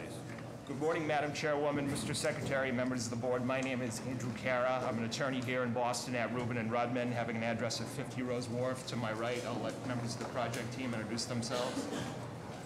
Joe DeGangi from Urban Core Development, one of the project developers. Monty French, Frankie French Architects. And to my left, Will Evanestian from Boston Real Estate Collaborative, also a developer of the project. we're here before you this morning to seek your approval for a proposed 28-unit addition to an existing building located at 1065 Tremont Street. The proposed units consist of 14 one-bedroom units, 10 two-bedroom units, 2 three-bedroom units, and 2 four-bedroom units. Sorry, please go through those numbers again. Sure. There's 14 one-bedroom units, 10 two-bedroom units, 2 three-bedroom units, and 2 four-bedroom units. The addition is known as Phase 2 of the 1065 Tremont Street project. Phase 2 will be located at the rear of 1065 Tremont Street in the Roxbury neighborhood of Boston. The applicant previously constructed a 16-unit building known as Phase 1 of 1065 Tremont Street. Phase 1 received BPDA approval in 2014 and was constructed in 2016. Phase 1 is fully rented and has been well received by the community. Phase 2, again, will be built at the rear of 1065 Tremont Street, which currently contains an underutilized surface parking lot. Phase 2 received BPDA small project review approval on April 13, 2017. Phase 2, like Phase 1, will be 6 stories in height and approximately 64 feet in height. The gross floor area will be 31,500 square feet. Phase 2 is highly transit orientated and it's located within walking distance to the MBTA's Orange Line, Ruggles Station, as well as multiple bus lines. There'll also be bicycle storage within the ground floor of the building. The property is located within the Greater Roxbury Economic Development Area under Article 50 of the code. While the multifamily use and height are allowed as a right, the project does require 5 variances for floor area ratio, rear yard, open space, screening and buffering, and parking and loading. In terms of benefits from the project, the applicant is committed to help prepare an abutting property, the St. Cyprian Episcopal Church, for certain drainage and roof repairs. There'll also be 4 inclusionary development policy units created. Finally, there'll be approximately 40 construction jobs created.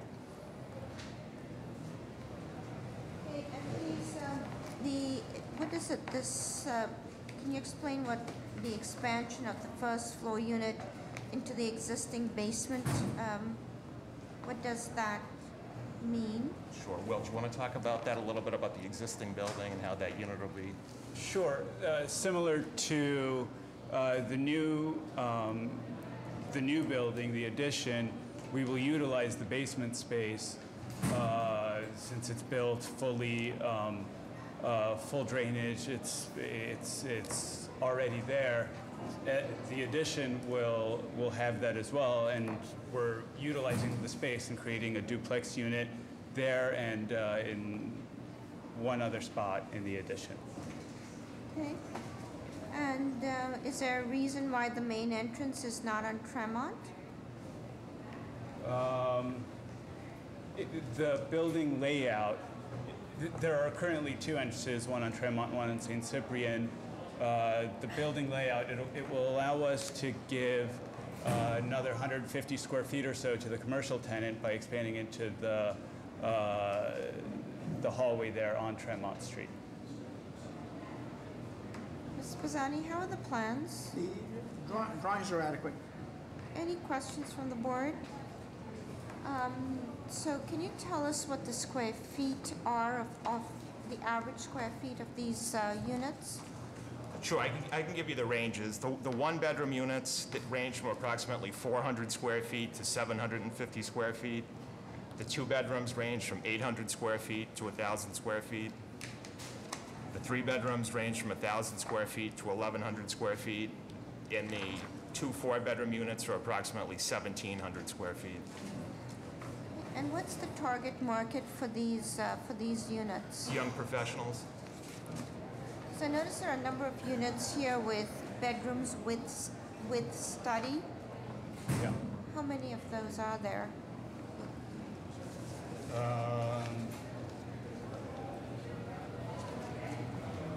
There are 10 1+ study and 9 2+ study. What would the total bedroom count be, in fact, if the studies were used as bedrooms?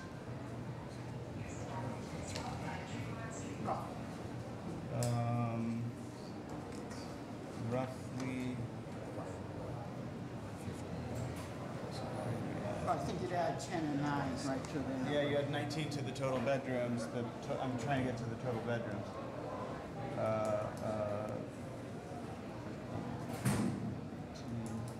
I'm simply trying to get to how that relates to the parking count. We have, as far as the parking is concerned, we have 16 units in phase 1 with 16 parking spaces for those 16 units. We have not, over the course of 2 years of occupying that building, been able to lease a single parking space in the back. The building is almost exclusively young professionals that they do not come with cars. So then the total number of units with the existing building and Yeah. the new addition, what's the total number of units? 44 units. 44 total units. So for 44 units, you have 16 spaces. We will have 0 spaces.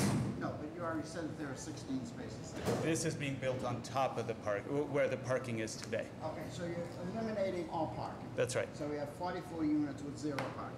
Yes. Have you selected a contractor for the project? Yes, Haycon will be the contractor for the project. So, I'm sorry, tell me about... They did phase 1. It's essentially self-performed. He's one of the owners, and So this, tell us again, I'm sorry, I think I missed it. Tell us about the parking again. There is no parking? there is no parking. We are, we're 150 yards from the Ruggles stop. We're I understand. less than a street from Northeastern's campus. Many of the people that occupy this building are students. So you are marketing to students? We are then? marketing to students. We're marketing to everybody.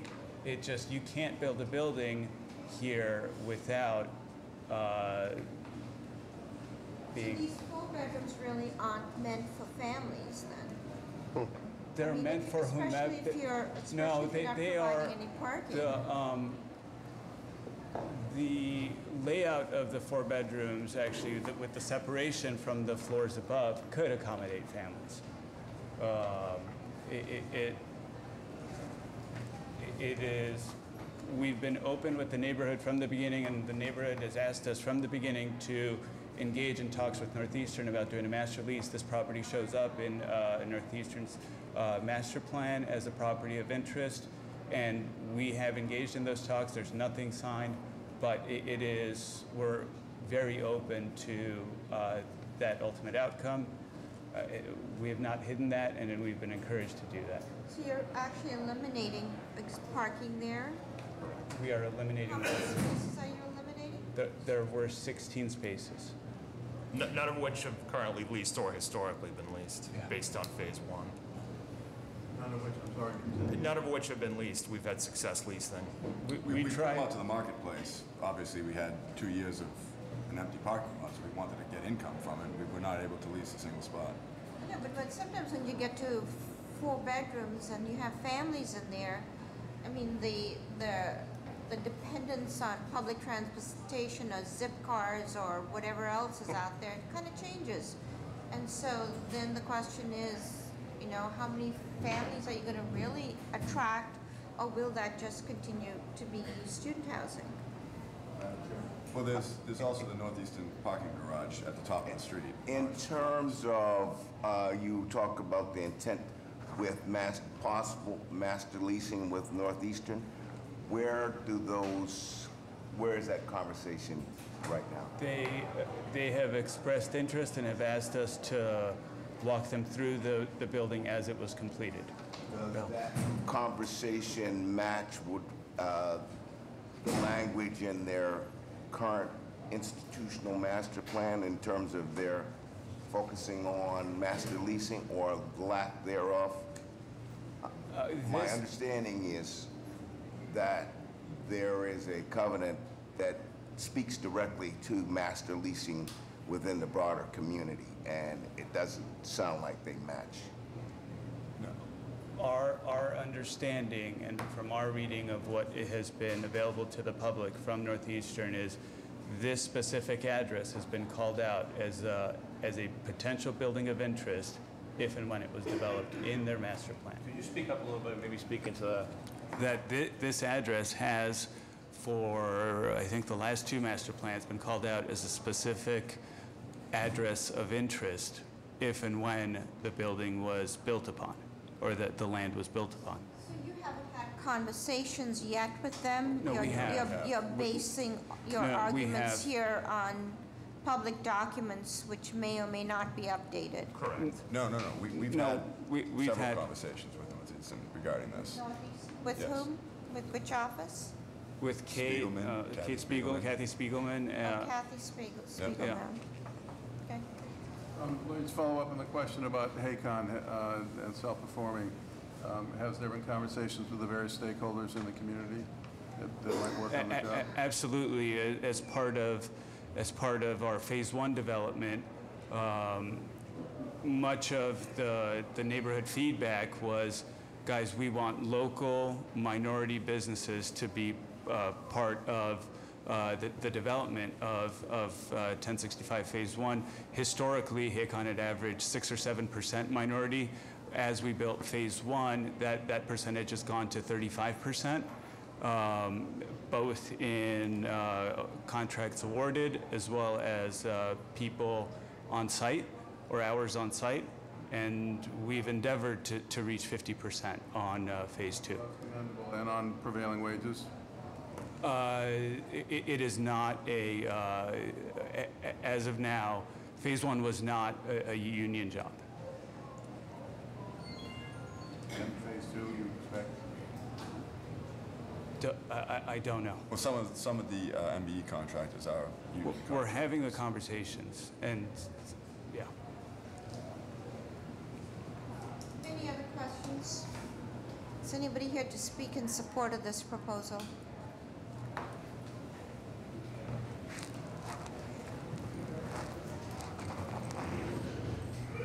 Madam Chair, members of the board, Joshua McFadden, Mayor's Office of Neighborhood Services, like to go on record in support of this project.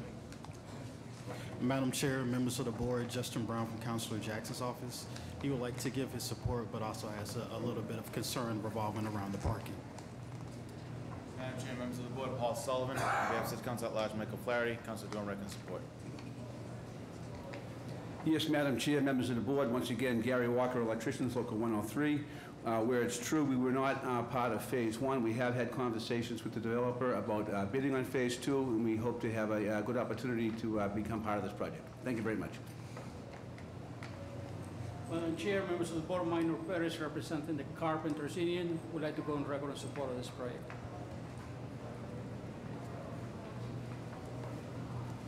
Good morning again, Madam Chair and members of the board. Edward Foley with the Sheet Metal Workers, Local 17 in Dorchester. And we weren't on Phase 1 either, but it is jobs and it is housing, which we need, so we hope to establish a relationship with the developer and put some folks to work. Thank you, Madam Chair. Okay, thank you, Madam Chair. Barry Katie, Plumbers Local 12. We rise in support of this project. Thank you. Is anybody here to speak in opposition?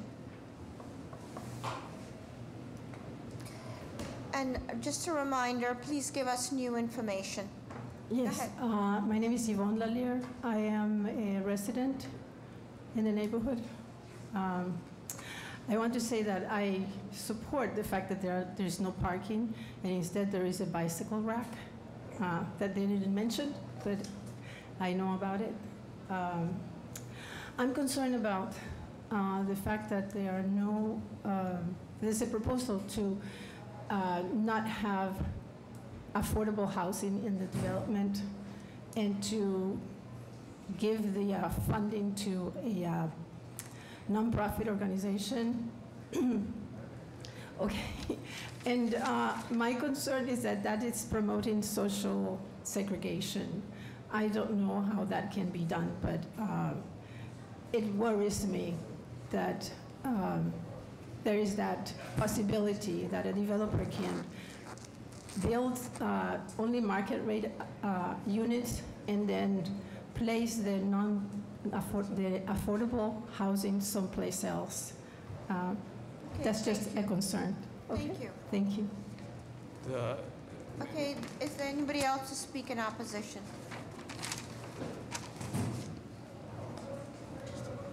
My name is Jill McCarthy. I'm with Arch Development Limited Partnership. We have 75 affordable units on the block between 1035 and 1055 Tremont Street. And we're very concerned about the lack of parking and the density that this type of construction is going to bring.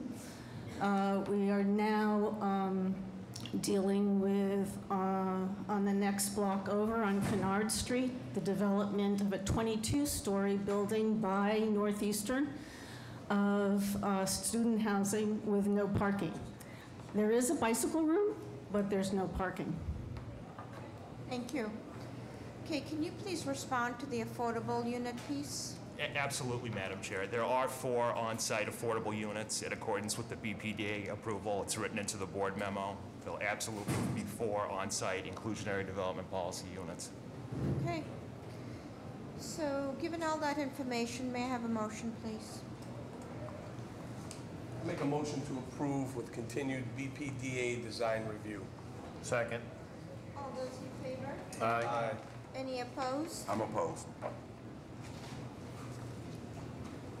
Motion carries. I too am opposed, but just for the record. Calling your next 2 cases, calling BOA 701-080, 16 East Cottage Street. The companion case, BOA 701-072, 16 East Cottage Street. This is for 16 East Cottage Street. We build the rear section of the structure by adding 1 floor of new construction to the 3rd floor. 3rd floor interior work consists of new framing, electrical, plumbing, so on, etc. The violations, Article 50, Section 29, rear yard is insufficient. Article 50, Section 29, lot area is insufficient. Article 50, Section 29, lot width is insufficient. Article 50, Section 29, the floor-to-area ratio is excessive. Article 50, Section 29, the building height is excessive. Article 50, Section 29, side yard is insufficient. Article 50, Section 29, front yard is insufficient. This is for 16 East Cottage Street. This is to change residential parking from 1 to 3 parking spaces. Violations, Article 50, Section 26, insufficient usable open space per unit. And Article 50, Section 43, the off-street parking loading design. Name and address for the record, please. Harold Raymond, 998 Metropolitan Ave, Milton. Calvin Sanders, 95 Don Street, Dorchester, Mass. Please tell us briefly what's being proposed. Okay, what's being proposed is this house used to be a vacant building, property on East Cottage Street. Caught on fire a couple of years ago. The whole top section of the building got a little burnt up there. So basically what we're doing is we're creating 3 parking spaces because we have 3 residential units, which is about 1,300 square feet there. Basically, this is what currently is here. This is all burnt up. Almost all of this is burnt up. So what we're proposing is adding on another floor in the rear here and also putting on a shed dormer so we can get some height up in the 3rd floor area there. Basically, this is all going to be new siding, skylights and stuff. This is the back side of the building where you got all these weird spaces with the dormers and everything. So what we're doing is adding on this piece right here, which is in the rear, adding on a dormer and stairs in the rear there. So essentially, are you enclosing the rear decks in this? No, the rear decks are open, actually. Okay. There. And so this is a typical two stories with dormer, pitch roof dormer, and you're proposing Flat roof built here and a shed dormer right here. And it's going to be how many units? 3 units. 3 units, and what's the average square footage? 1,300 square feet. 1,300 square feet.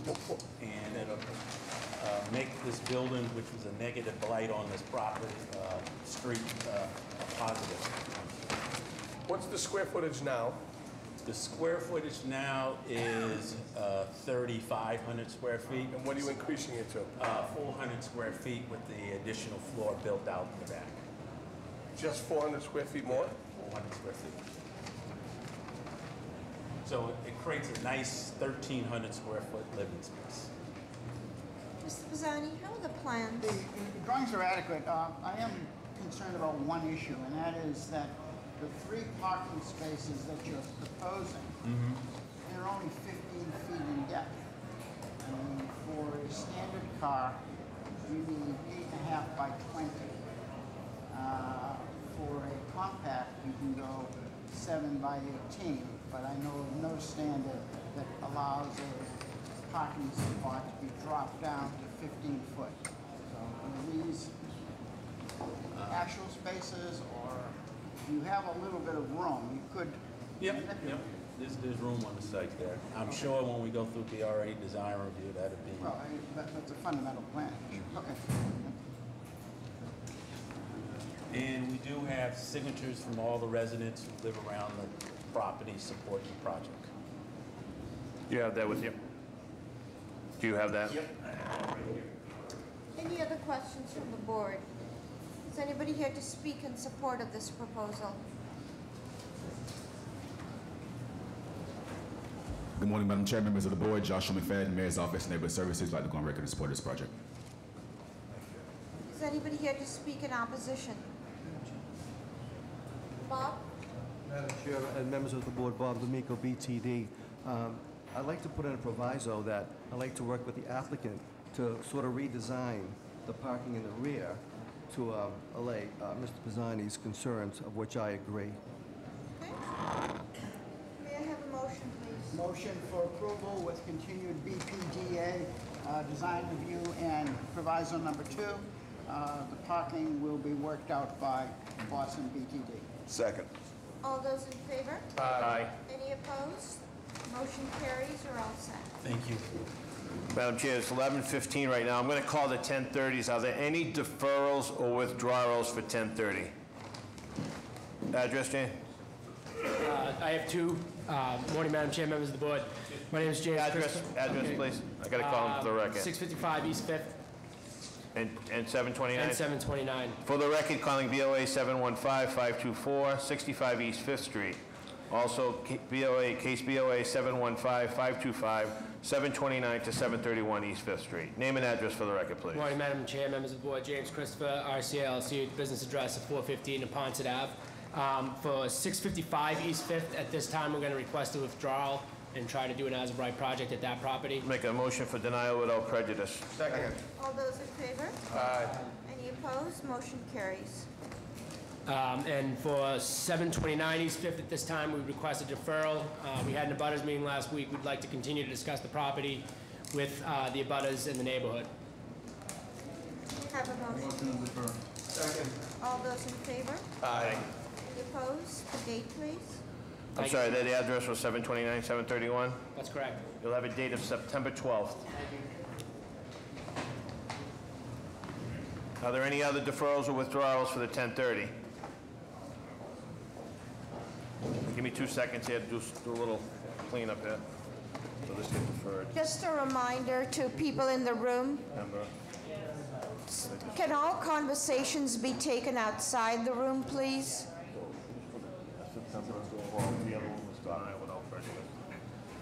Hearing no, I'm sorry. Just a reminder again, can you please take all your conversations outside of the room? Thank you.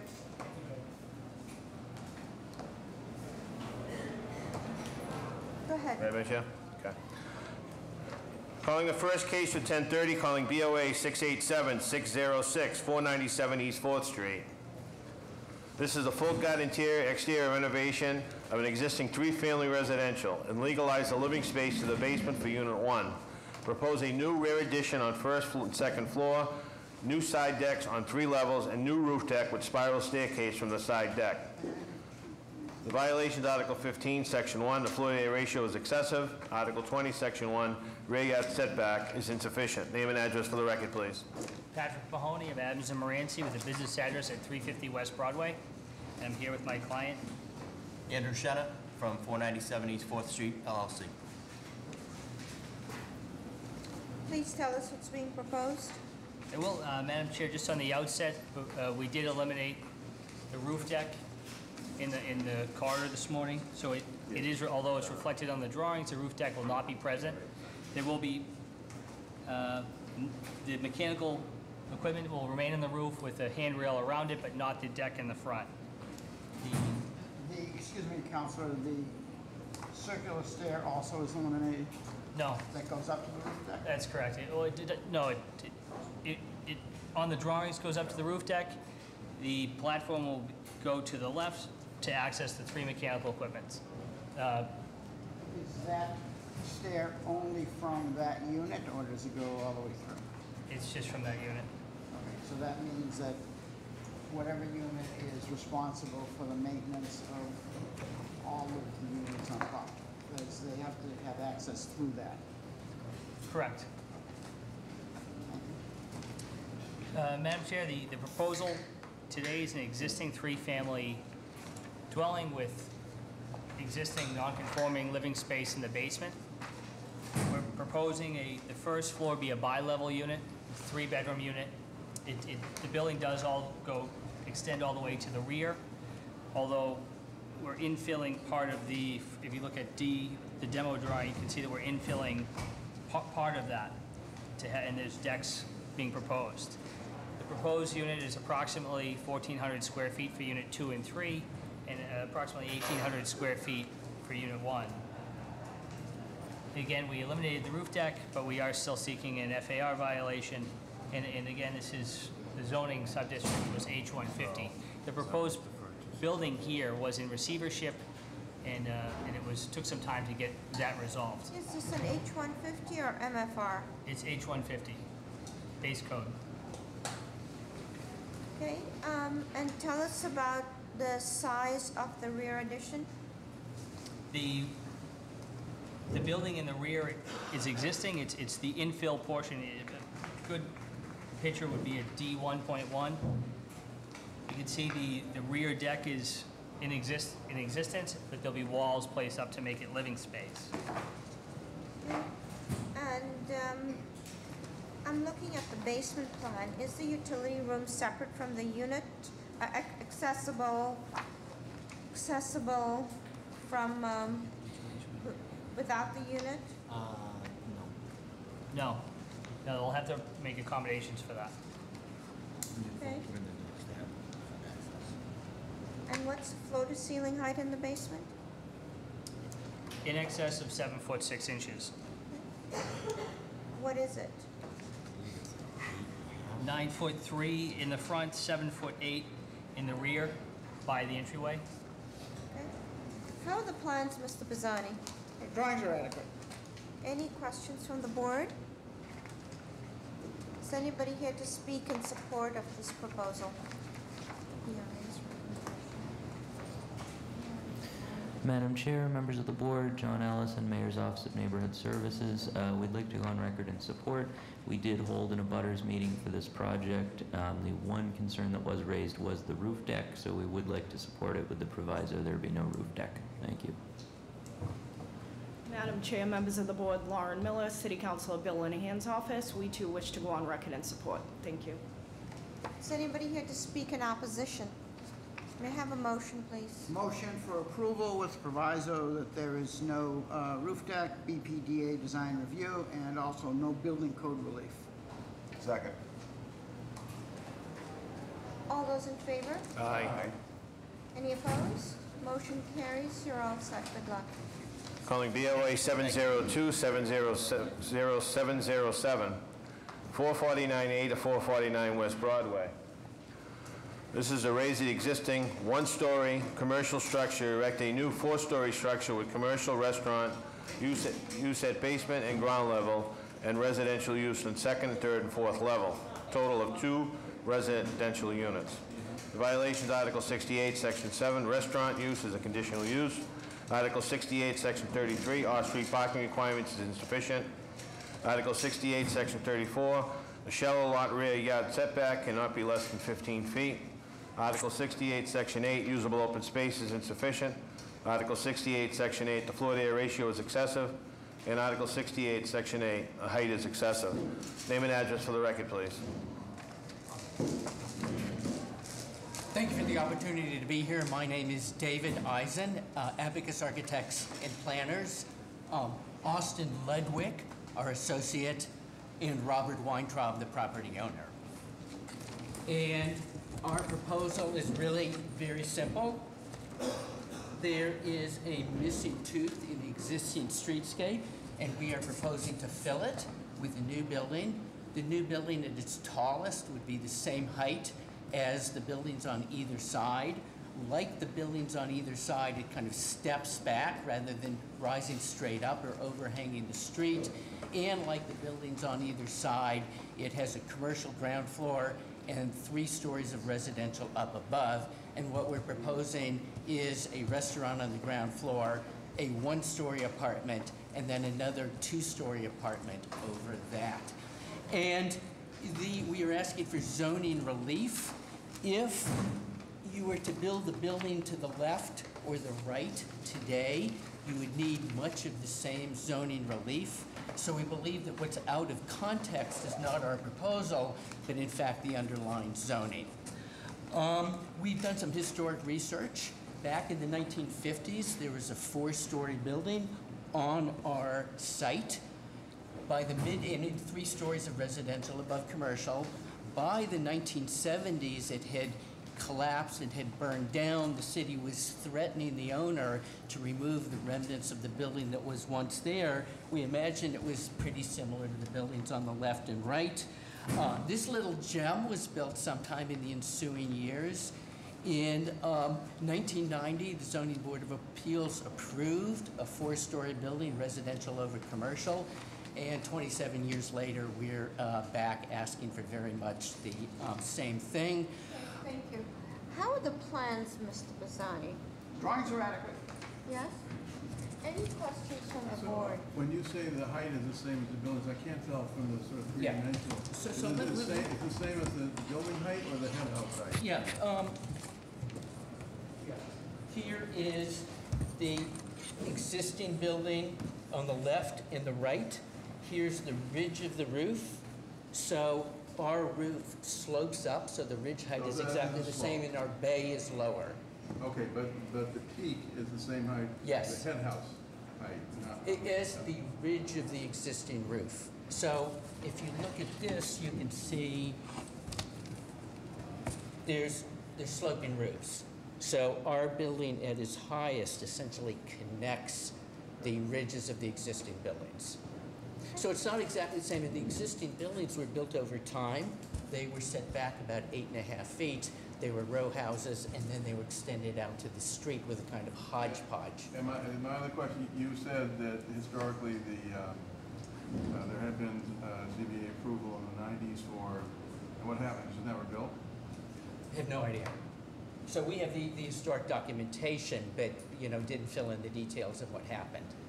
So that was many years ago. Is anybody here to speak in support of this proposal? Hello, Madam Chair, members of the board, John Ellis, and Mayor's Office of Neighborhood Services. We've held a few meetings on this project. At the most recent meeting, the main concerns raised were the deck for the restaurant in the back, which the developers agreed to enclose, so there will be no exterior space in the back for the restaurant, and ensuring that the parking goes with the units.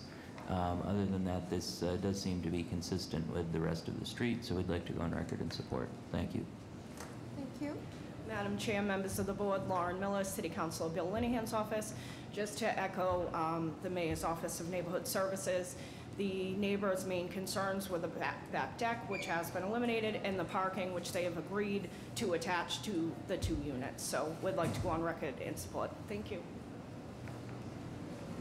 My name is Chris Buono. I'm a direct abutter, and I'm in support of the project. The existing building as it is right now is a complete eyesore in the neighborhood, and I'd like to see this project go through. So is anybody here to speak in opposition? So you are providing off-street parking. How many spaces? 3. So you do not need the relief for parking then, essentially? I believe we did for the residential. Yeah. Okay. May I have a motion, please? Motion to grant the relief requested, continuing the area design review. Second. All those in favor? Aye. Any opposed? Motion carries. You're all set. Thank you very much. Calling BOA 486-152, 270 Dorchester Avenue. This proposal is to combine 2 lots. Madam Chair, members of the board, I recuse myself from this case. This proposal is to combine 2 lots at 270, 276 Dorchester Ave and 284 Dorchester Ave, to be known as 270 Dorchester Ave. Used to be a mixed-use, multifamily, and 6,590 square feet of level commercial space with underground parking for 120 vehicles to include 114 residential units and a 6-story, 70-foot building. To demolish an existing structure on both lots and erect a new structure. The violations, Article 13, Section 4, dwellings in a non-residential district, Article 14, Section 14-2, Lot area for additional dwelling units is insufficient. Article 15, Section 1, the floor to area ratio is excessive.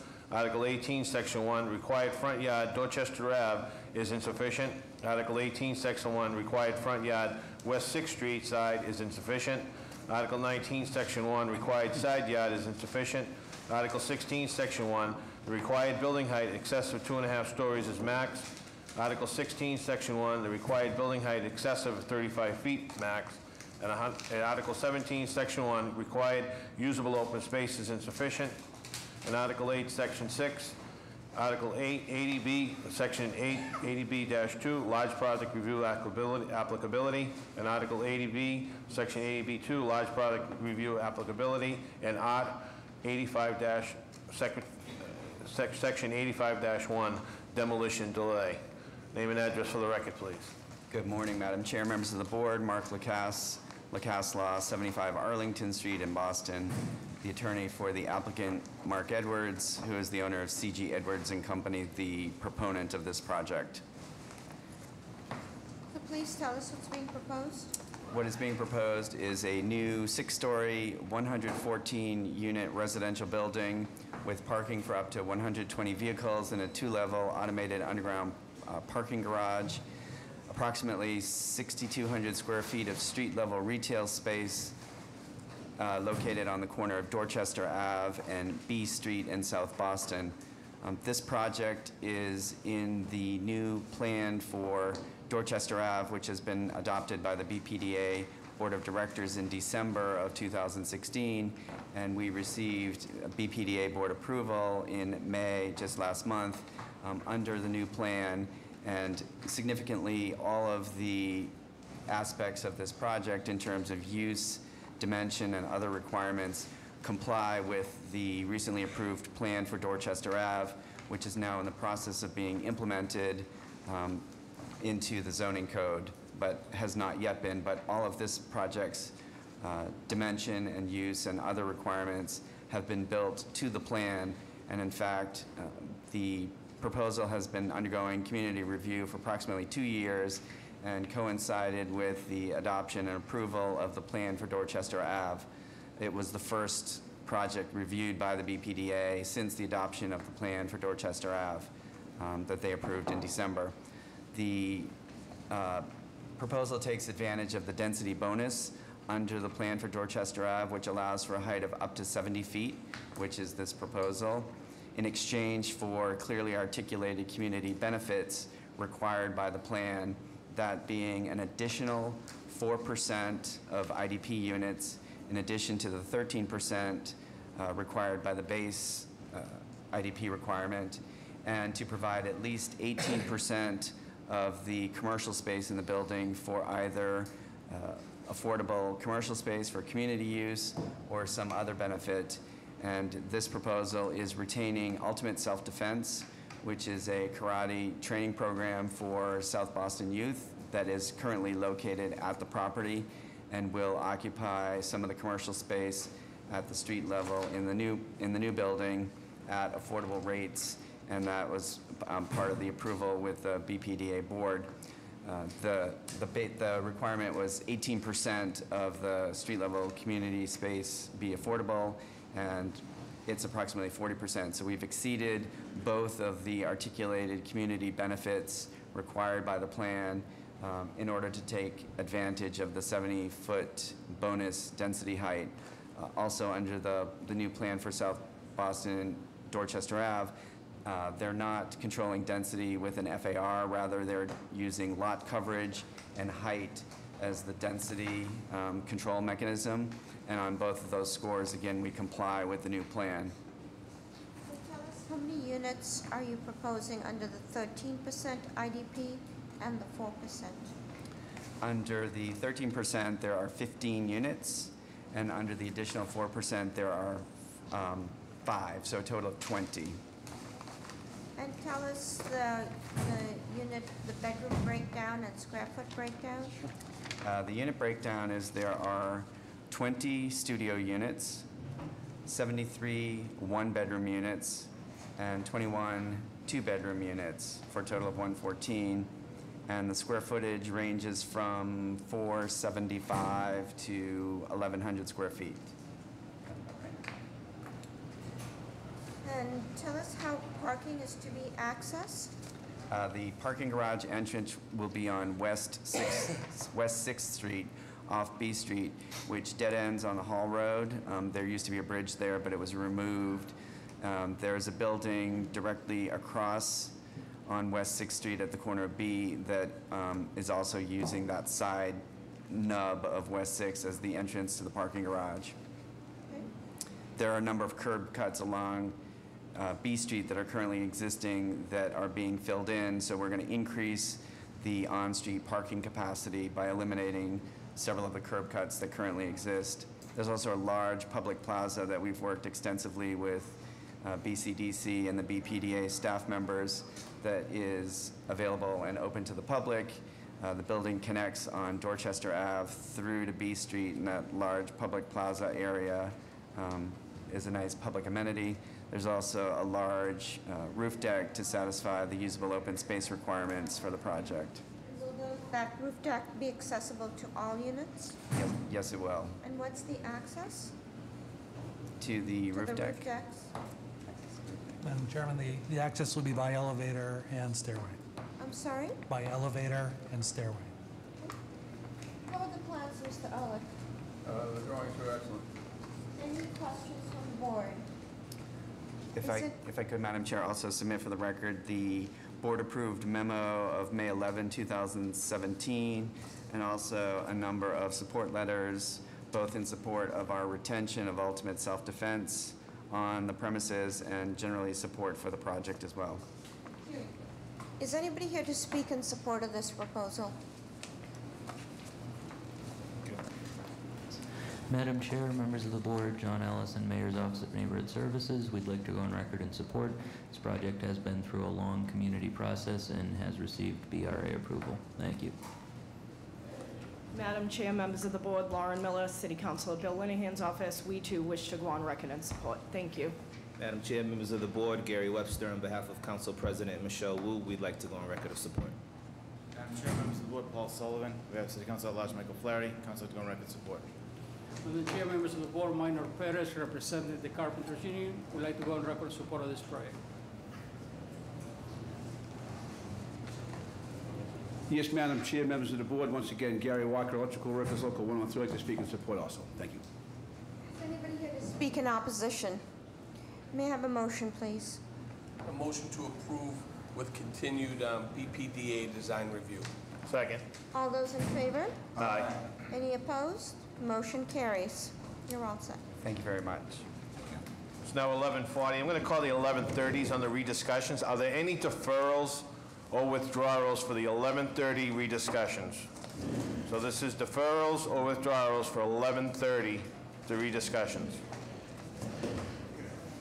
Hearing none, we go to the next case. Calling BOA 705-408, 14 David Mugar Way. This is to construct approximately 11,700 square foot addition to an existing hotel and install a new elevator in the existing hotel. The violations, Article 8, Section 7. Use of item number 15, hotel, is conditional. Article 32, Section 9, G-card enforcement. Article 9, Section 9-1, extension, reconstruction, non-conforming use building. For the record, please. Good morning, Madam Chair, members of the board. My name is Mike Ross. I'm an attorney at Prince Lobel. I'm joined here with my co-counsel, our co-counsel, Patrick Mahoney from Adams and Morrissey, and our client, Related Beal, represented by the project manager, Andrew Hayes, and our architect, Rob Clocker, who is with Haseen and Associates. We've presented you with some plans.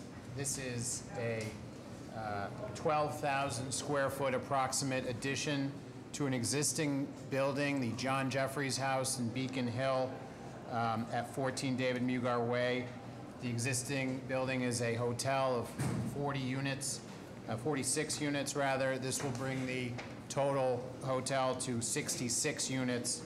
The relief that we're seeking are 3 conditional use permits. The first one relating to the extension in that it's sitting in an L265 district, is the use of a hotel, conditional use. The second is the expansion of the existing structure, which sits in an H265 district, and that expansion of a non-conforming use is a conditional use under 9.1. And then finally, the G-cod under 32.9 is the third conditional use. We've had, since January, substantial community process, 8 meetings with members of the Beacon Hill community, and look forward to answering any questions you may have. Counselor, is this the third time this project has come before us with incremental changes? This is the first time under this ownership. Previously, this project came before you when it was owned by the Mass Eye and Ear Infirmary for the change of use from what it was, which was a kind of undeclared hotel, into a proper hotel. And the agreement with the community and the board at the time was that any changes thereof would require a trip back to the board, which is what we're doing. Okay. How are the plans, Mr. Pisani? Drawings are excellent. Christian? Morning, Madam Chair, members of the board. Christian Simonelli, Groundwater Trust. We do have the BWSC approval letter and also the engineer's no harm certification. We do not have the letter. Any questions from the board? Is anybody here to speak in support of this proposal? Madam Chair, members of the board, Giselle Guerrero with Office of Neighborhood Services. We would like to go on record in support. They had a very positive community meeting, and they've also met with the Civic Association, and it seems to be in support as well. So Thank you. we're very excited for this to happen. Madam Chair and the rest of the board, Christopher Spagnolo, business owner at Charles Street. For the past 25 years, we've witnessed a bunch of changes that are all positive in the neighborhood. We're here to support this project. I think it's going to be great for the neighborhood. Thank you. Yes, Madam Chair, members of the board, once again, Gary Walker, Electrical Workers Local 103. Not sure if there's any work to be done here, but Related Beal has been a strong supporter of us over the years and ways to support them also. Thank you. Madam Chairman, members of the board, Tom Clemens, Beacon Hill Civic Association Zoning and Licensing Committee. We appreciate the extensive outreach the applicant has made to the community. We are looking forward to continuing to work with them on a few remaining issues relating to the courtyard in the rear, which abuts residences and will be used in connection with the restaurant, and also the parking and loading situation. But we think that everything's moving in a very good direction. We urge you to grant the relief requested. Thank you. Madam Chair, members of the board, Minor Perez, representing the Carpenters Union, would like to go on record in support of this project. Is anybody here to speak in opposition? May I have a motion, please? Motion for approval with continued BPDA design review. Second. All those in favor? Aye. Any opposed? Motion carries. You're all set. Thank you. Calling BOA 694-192, 620 Newbury Street. This, the applicant seeks to continue the use premises of a fee-paid public parking lot, capacity of 22 vehicles. The permit expires on August 31st of 2017. In violation of Article 6, Section 4, change in the previous decision from the ZBA. Name and address for the record, please. Good morning, Madam Chair, members of the board, Attorney David A. Gottlieb, Law Offices of Edward A. Gottlieb, 309 Washington Street in Brighton. This office represents Stanhope Garage, the applicant and operator of the parking lot at 620 Newbury Street in Ward 5. The applicant seeks to continue to use the premises as a fee-paid public parking lot with a capacity of 22 vehicles under permit U49687554, which expires August 31, 2017, under BOA decision 33614. The property is owned by the Massachusetts Department of Transportation. The premises have been operated and permitted as a fee-paid public parking lot since 1981. We recently submitted an application to the Boston Transportation Department to renew our open-air parking lot license from July 1, 2017 to June 30, 2018 for the property. So this is right near Fenway Park, right? Correct. If I can look at my plan at the moment, this parking lot is located at the corner of Brookline Avenue and Newberry Street, and it's a little wedge. It backs up to the back of the Massachusetts Turnpike. From the last time this project was before us, was there any screening and buffering put in? Correct. So I have 3 photos with me showing the plantings there currently. There's plantings located both on Newberry Street and also Brookline Avenue. So can I introduce these 3 photos? Thank you so much. Thank you. What is the current term of the lease? How many years? You mean in the... The approval from the board. The approval from the board, under what we're operating now, lasts until August 31, 2017. You had a 3-year extension. So we're looking for, as long as you can give us a 3-year would be great. I would also like to introduce and offer into a record a letter of support from a property owner on Commonwealth Avenue. Thank you so much. Thank you. How are the plans, Mr. Bizzani? Drawings are adequate. Any questions from the board? Is anybody here to speak in support of this proposal? Madam Chair, members of the board, Giselle Guerrero with Mayor's Office of Neighborhood Services. We would like to go on record of support. We reached out to the community, but no one responded with any negative response, so our support. Is there anybody here to speak in opposition? May I have a motion, please? Motion to extend the parking for 3 years till Maybe have a check, 1st of 2020. and maybe have a check-in on Screening and buffer. screening and buffer. I'll second that motion. All those in favor? Aye. Any opposed? Motion carries. BPDA review and 3 years. The plantings in those photos are fairly minimal. Wouldn't hurt to increase. Case calling BOA 702-591, 1252 to 1268 Boylston Street. Is Boylston Street here? This is to add section 36A to an existing use permit. The violation is Article 64-14. Large takeout as a conditional use. Relief from the Board of Appeals is required. Name and address for the record, please. Morning, Madam Chair, members of the board. For the record, my name is William Mohan. I'm representing Boston Pie, Inc., Domino's Pizza franchise. It was just purchased recently from TBD Pizza, Inc., owned it for several years. We're trying to clean up the mistake that was made years ago, and that was in 2005. This franchise was owned by Wacon Pizza Enterprises from Athena, Georgia. They filed a long form to do some renovation, got approved for 36A and 37. The owners in Georgia asked, what's 36A? They were told this is for takeout. They said, well, we don't have much takeout. And they were told, well, if you don't have 10% of your business as takeout, you don't need 36A.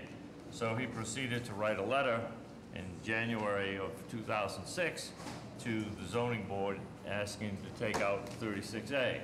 Well, you know what happened. 36A now represents delivery. And if there's one business that's delivery, it's Domino's.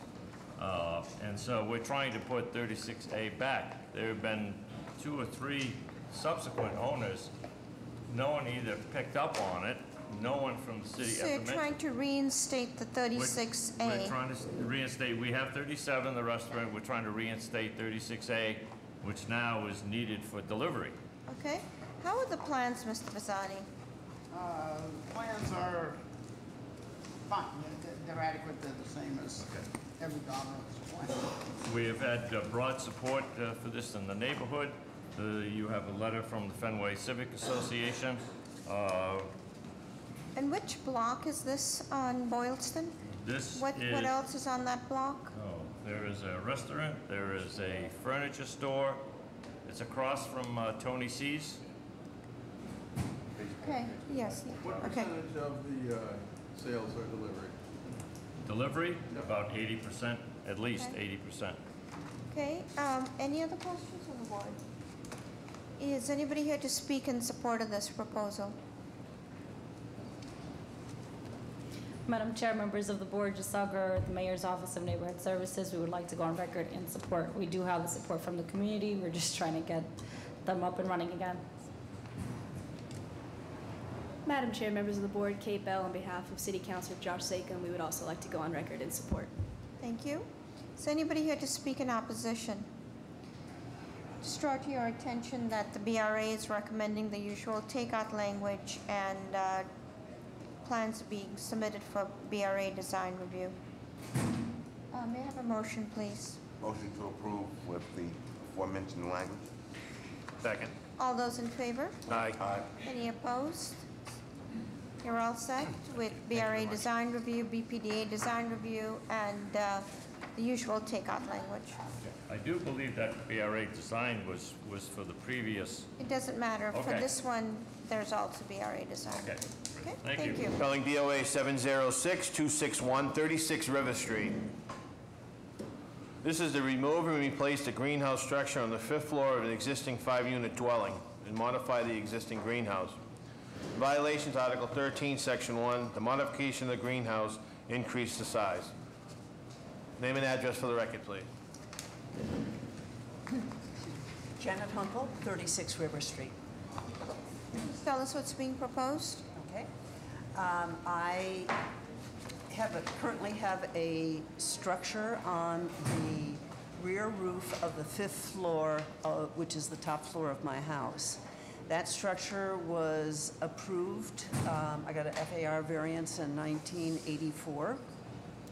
Unfortunately, it was poorly designed and constructed so that one of the supporting walls is supported on a surface beam, and that surface beam has proven insufficient. The result is that there's structural damage to the entire greenhouse. I've had the architect and actually 2 contractors look at the structure for reconstruction, and they all say that it has to be taken down, and the only way to rebuild the structure is to have the supporting walls span between the existing party walls. That brings me to here today, because what it does is it increases the width from 12 feet to 14 and a half feet, which adds 14 square feet to the footprint. So in preparation for the meeting, I contacted my abutters. There's no change to the sunlight, and actually the view from 40 River Street will be improved because it doesn't look very good right now because of the deterioration. And I've been able to work with all of my neighbors. I have full support. Went to the abutters meeting. I went to the Beacon Hill Zoning Committee meeting. Thank you. How are the plans, Mr. Pisani? The drawings are adequate. Any questions from the board? Is anybody here to speak in support of this proposal? Madam Chair, members of the board, Giselle Guerrero with Mayor's Office of Neighborhood Services. We did hold an abutters meeting in which only Tom and Patricia Tully from the Beacon Hill Civic Association came out. They seem to be in support of the project, and the Civic Association also took a position of non-opposition, so a stance of non-opposition, so we are in support. Thank you. Madam Chair, members of the board, Kate Bell, on behalf of City Councilor Josh Sakum, we would also like to go on record in support. Madam Chairman, members of the board, Tom Clemens, Beacon Hill Civic Association Zoning and Licensing. As Giselle said, the Civic Association is not opposed to this application based on its de minimis nature. We generally are concerned about addition of variance upon a previous variance, but in this case, we think 33 years intervening indicates that it was probably not a segmented project to slip something by. and we're pleased that there's no abutter concern. So we urge you to grant the relief. Thank you. Thank you. Is anybody here to speak in opposition? May I have a motion, please? Motion for approval with, this is Beacon Hill, right? With continued Beacon Hill design. Second. All those in favor? Aye. Any opposed? Motion carries. You're all set. Good luck. Calling BOA 703-494-399 Boylston Street. This is a change in the existing building use from bank, accessory, cafeteria, offices, and restaurant use. It's 3736A to bank, accessory, cafeteria, offices, and cafe use of item 30 with takeout use, and 36A outdoor patio seating for 30 patrons. Violations Article 8, Section 7, a cafe to include outdoor patio seating is a conditional use. Name and address for the record, please. Hello, my name is Rashi Monglik with McDermott, Quilty & Miller. Tzurit Or, Tate founder. So we're here for 399 Boylston Street in the Back Bay, applying for a change in the use, as you said, from a restaurant to a cafe with outdoor patio. Tate Bakery, as you may know, is a respected brand. They have 6 other locations in the Boston-Cambridge area, and they've all been doing very well. The community really supports this group. We also, in the Back Bay, met with the Back Bay Association, as well as the Neighborhood Association of Back Bay, held an abutters meeting. There was no opposition. All these groups were in support of the brand. And so all this outdoor seating will be on private property? Yes. Okay. How are the plans, Mr. Gazani? The drawings are adequate. Any questions from the board? Is anybody here to speak in support of this proposal? Madam Chair, members of the board, Giselle Guerrero, Mayor's Office of Neighborhood Services, we would like to go on record in support. We held an abutters meeting. There was no opposition, and they also have the support from multiple civic associations in the Back Bay.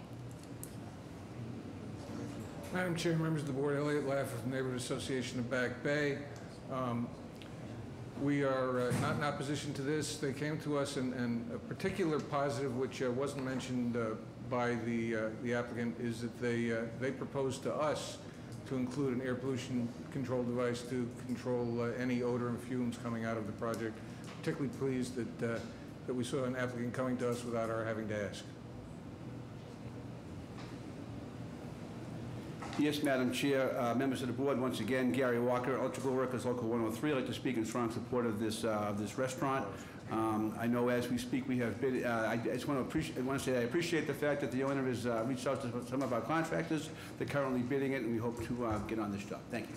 Thank you. Is anybody here to speak in opposition? We have a motion. Motion to approve. Second.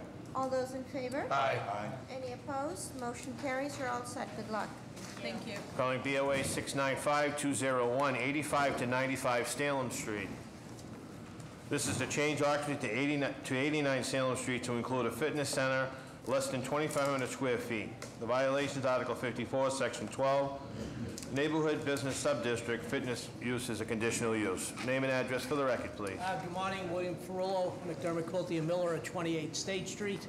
To my left is Melina DePaula, who will be the operator of the fitness center. Our request before you is for a conditional use permit. The location is within the North End Salem Street Neighborhood Business District, and prior use had been a hardware home supply store for a number of years that is being subdivided into 3 separate uses. We will occupy just over 2,000 square feet as a fitness center. It's an appropriate both location and site for this, and as well as the use.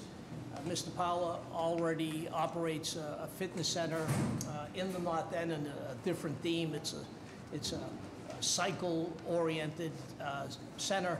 This one will be boxing and other exercise at this location.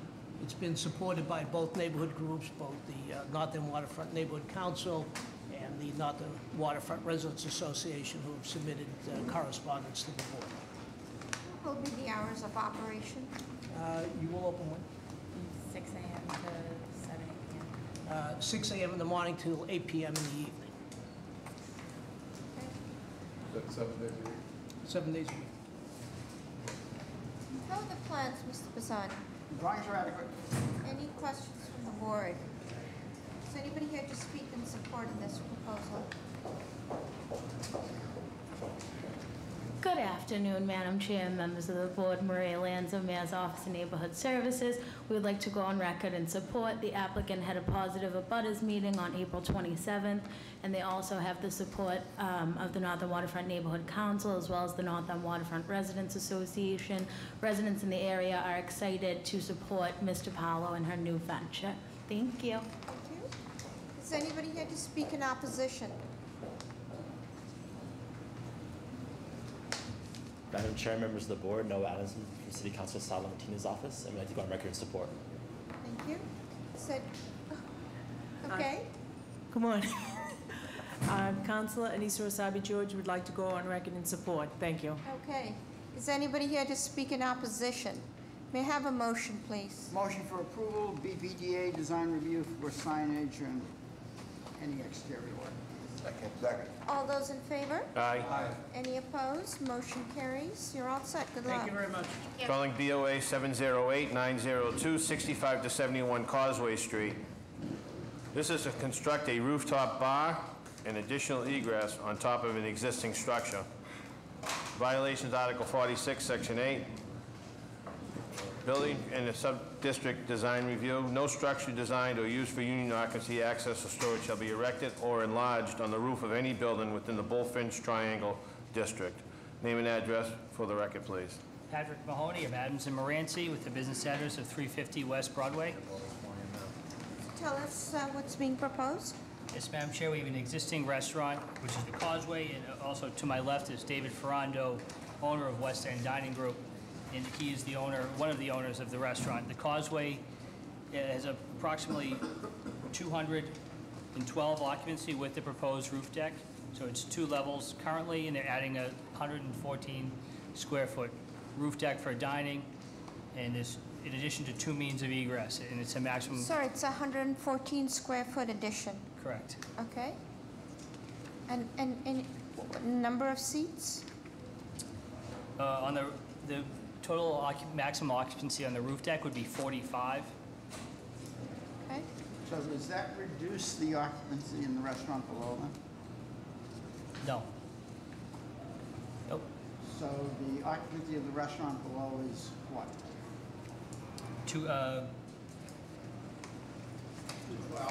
212, exactly. So is it 212 plus 45 or 212 including 45? It's 212 plus 40, maximum of 45.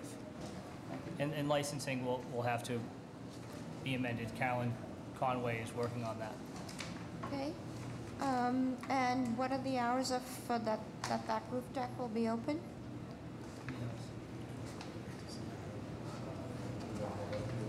The licensing hasn't been determined yet. The 2 o'clock liquor license to be opened, the same as the restaurant. Okay. Any other questions from the board? And the plans are adequate, Mr. Bazzani? Drawings are adequate. Is anybody here to speak in support of this proposal? Madam Chair, members of the board, Maria Lanza, Mayor's Office of Neighborhood Services. We would like to go on record and support. The applicant did have an abutters meeting held on January 31st, and they also have the support of the Downtown North Association. Thank you. Madam Chair, members of the board, Noah Adamson from City Council Sal Lamatina's office, and we'd like to go on record in support. Thank you. Is anybody here to speak in opposition? May I have a motion, please? Motion for approval, BPDA design review. Second. All those in favor? Aye. Any opposed? Motion carries. Good luck. Thank you. Calling BOA 698-660, 33 Upton Street. This is to construct a new 8-foot by 33-foot exterior deck at the 2nd floor level. Violations Article 64, Section 9. Townhouse row house extensions into the rear yards are conditional. Name and address for the record, please. Natalie Lemley, address 33 Upton Street, owner of a unit in 33 Upton Street. And Jake Lemley.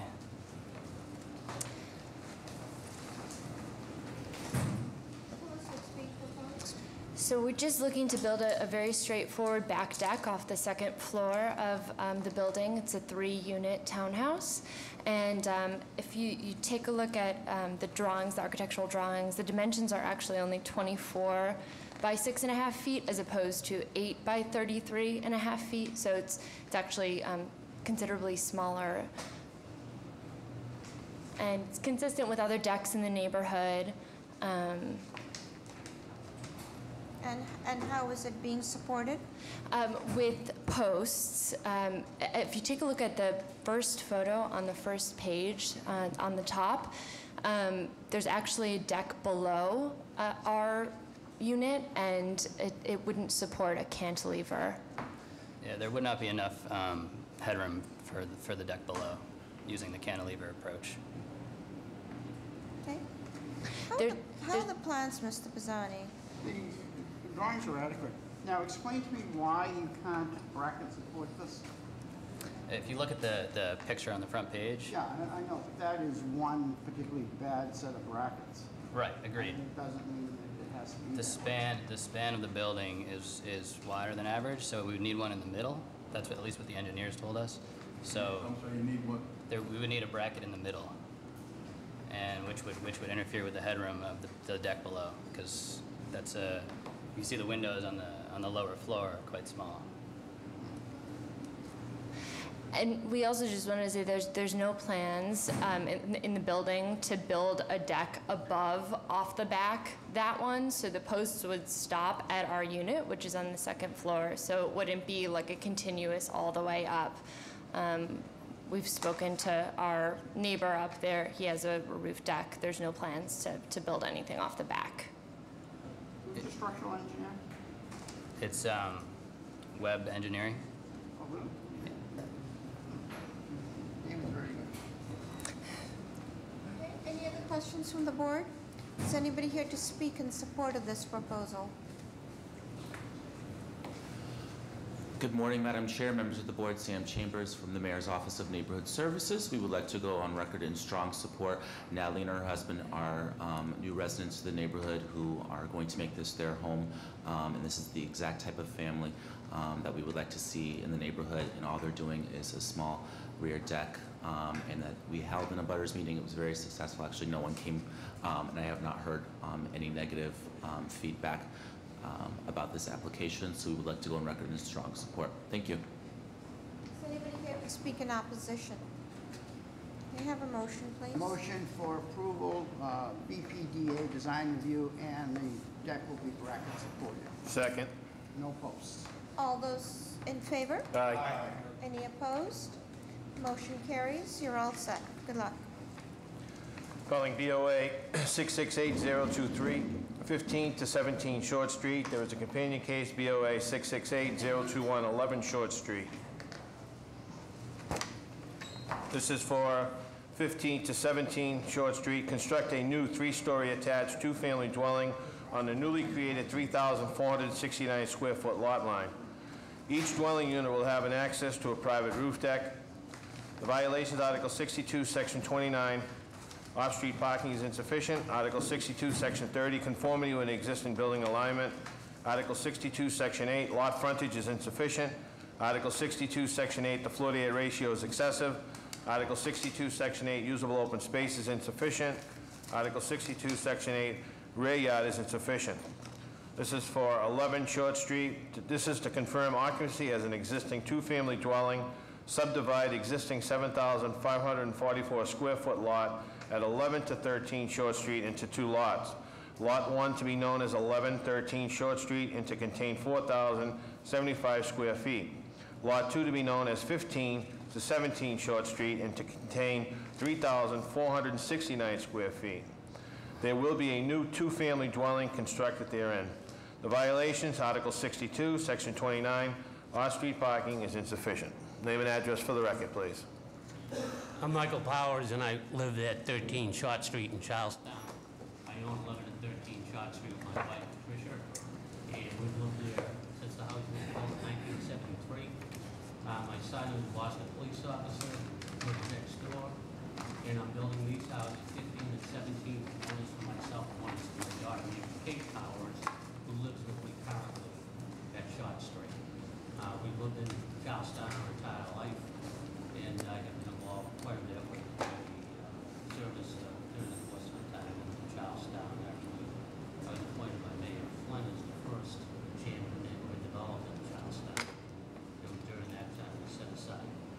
three developments in Charlestown, one parking lot, Charles Street in Charlestown, development next to the Tilton Bridge for single-family housing.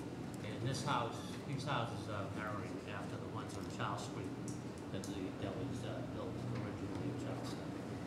So you own 11 to 13, and you're proposing to build 15 to 17. Yeah. Can you please, can you talk to us about these violations on 15 to 17? Yes, Tim Sheehan, I designed the project. Basically, 17 and 15 would both be townhouses. One's quite a little bit smaller than the other. The biggest one, number 15, would be about 1,800 square feet, which is typical for Charlestown. We're breaking the existing 7,000 square foot lot up into, the new lot with the two houses on it would be 3,400 square feet. So by putting two houses on it, it puts us like 300 or 400 square feet over on FAR, not atypical for Charlestown. They'd both be really single-family attached houses, so each with their front door. Fairly typical for Charlestown again. The height will be right on for height. How about parking? Parking, well, we'll provide overall for the whole compound. We'll get 5 cars. So basically, what we're doing is the existing driveway that Mike uses now. We're going to get 4 cars on that side. And then they have a small driveway shared with the neighborhood, with the neighbor up the street. They'll have 1 car there. So we'll have 5 overall. We should, for 4, we should have a little bit more, though. It's just Short Street a through lot? A through street? A through yes, street? Yes, it's 200 feet long, but it does connect through. Okay. Okay. I do have one question. You're subdividing a lot. Is that correct? And on one lot is 11 and 13. Yes. And on the new lot that's being created is 15 and 17. Yes. Why isn't the new lot a pork chop lot? Say, I just missed the last. Why isn't it a pork chop lot? Oh, well, we have an access easement through it. I mean, if you look on next to number 13, they put a 3.5-foot access easement through. Oh, so what is the access? How wide is the access to the lot? They have a 42-inch access next to number 13, and then a shared driveway. So it is a flag lot? Yeah. I mean, the driveway is actually part of Lot 2, if you look at it. So it does have some frontage. It has... And the reason for doing it, now these units are all in the family, right? Yeah. But we've got to recognize that at some point it might not be. Right. And this is a building pattern that we've not very much supported in the past. Okay. So why not just keep it one lot with... Just keep it one lot and condo the whole thing? 2 buildings on one lot and condo the whole thing. I mean, we could, I mean, it's going to be a condo anyways, right? I'm going to, townhouse for me on 15 and 17 would be okay. So you're saying it's one lot with basically 4 units on it? And you could... Rather than creating a pork chop lot, because I can't think of a time when we actually created a pork chop lot. And that will allow you for a different configuration for 1113. That might not even require a second building. I don't know. Could you approve that today with a proviso? No. I mean, was that the kind of thing, or would we have to come back with another drawing? Yeah, it's probably best for you to come back with a revised drawing. You may have. Yeah. But I think that we can handle the zoning issue, and then if you run into a problem with ISD as a result of our decision here, you may be able to consider that a board final outcome. Were you saying I should design it without creating any further zoning violations? Right. We can do that. That'll work. As long as we're approved for the multiple houses on one lot, that's what we need. That'll work for you? Yeah, that'll work. Any other questions from the board? The overall size of the existing lot is huge. 7,000. 7,000 change. 7,000. I mean, so the question 63. Is this a new application, or should we proceed with this? I would suggest that we can proceed with it, because what they've actually done is... well, no, actually, we cannot. We cannot, because it would then create the violation of 2 buildings on the same lot, which is not cited. So the only thing we can do today, I suppose, is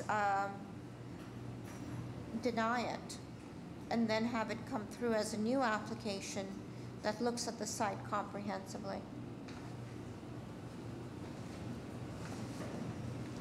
Yeah, the question is whether it's a denial or whether it's a, whether we defer.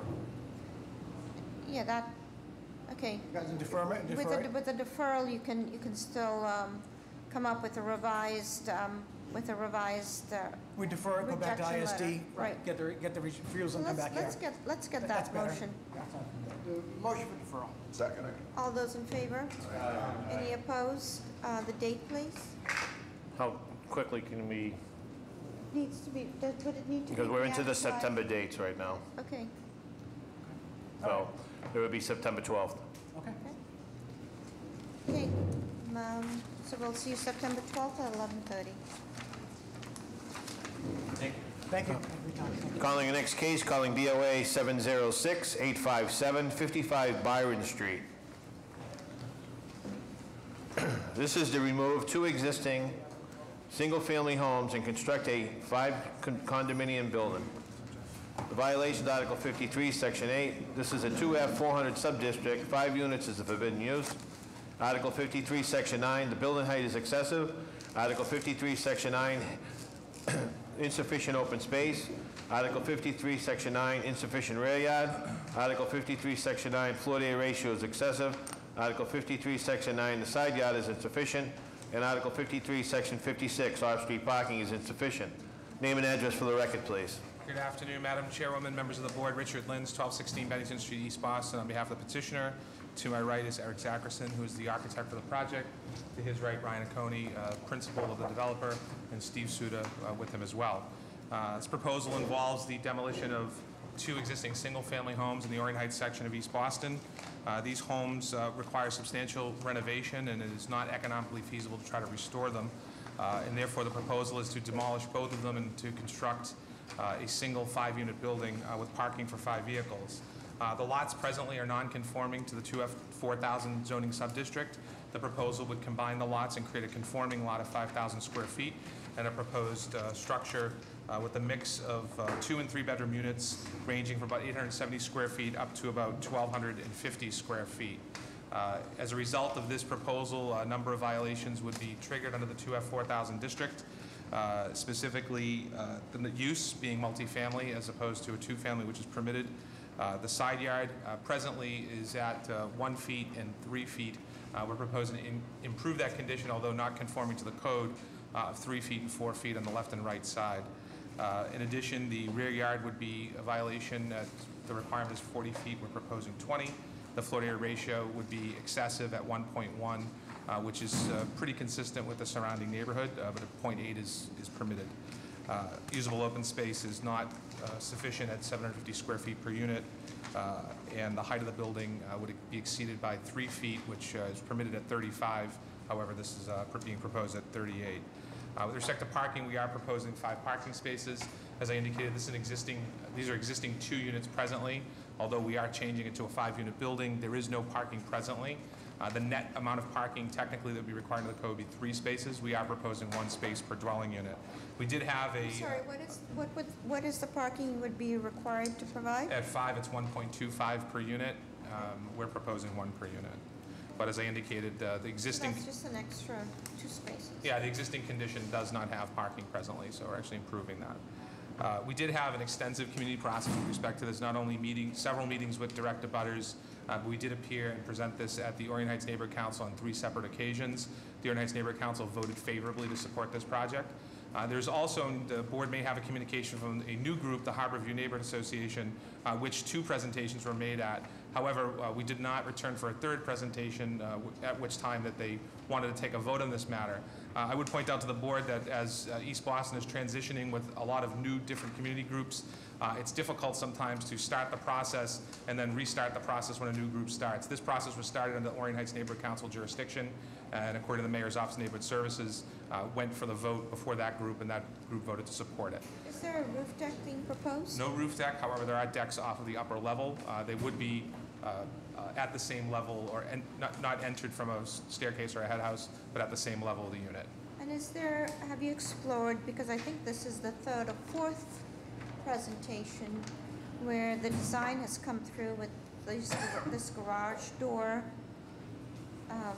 feel to at the street level, at the sidewalk level? Any options for that? So it's certainly sensitive to the concern over having a garage door located very close to the sidewalk based upon past experience with BPDA design review. I think the fact that this is set back a good distance from the edge of the sidewalk allows for at least a little bit of a buffer as the vehicles enter and exit the garage, so we think we can address it that way. There'd be no other way to address it by trying to put the parking in the rear off to the side of the building based upon the size of the lot and the proposed structure. Okay. How are the plans, Mr. Pisani? Drawings are, but I do have a question. How are you, for my edification, how are you handling accessibility? Specifically, what kind of accessibility are you requesting? The site Well, is... you're a multi-family building. Yes. You're required to make We do not have an ground floor elevator. unit accessible. Yes. The ground floor is more than 3 feet above the sidewalk, and therefore it doesn't have to fall within that requirement. It does not? Because it isn't on the ground. It's a Right, but it's the first occupiable floor. And no matter where you put it, it's called the ground floor. So you just move the ground plane and explain to me why that doesn't have to be accessible. Are you requesting a ramp down to the sidewalk? I mean, as far as you're going to get caught with it later after the zoning. okay. If I may, Mr. Pisani, I'm no architect, but I think that the option to add a lift in the garage level to make it accessible from the garage level is a possibility. There's certainly a large enough space on the right-hand side. Yeah, the one thing you have to be careful for, though, is if you have a sharp run down from the street to the garage. Yep. And your argument has to be that run cannot exceed 1 and 12. 1 and 12. To make it. I'm sure. Intent to comply. Work it out at some point. Yes. Thank you. Understand. Any other questions from the board? Is anybody here to speak in support of this proposal?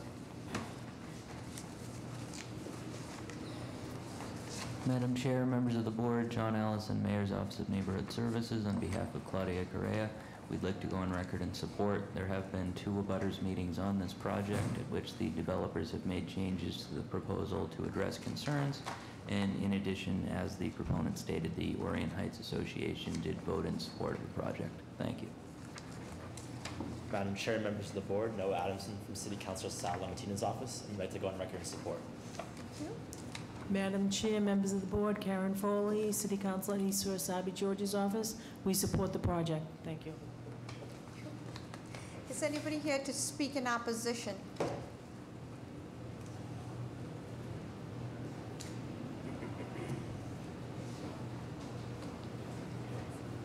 Hello, members of the board. My name is Debbie Laviguier. I live at 59 Byron Street. I abut the property, and my house is only 860 square feet, and I believe this is way too massive to put beside my house.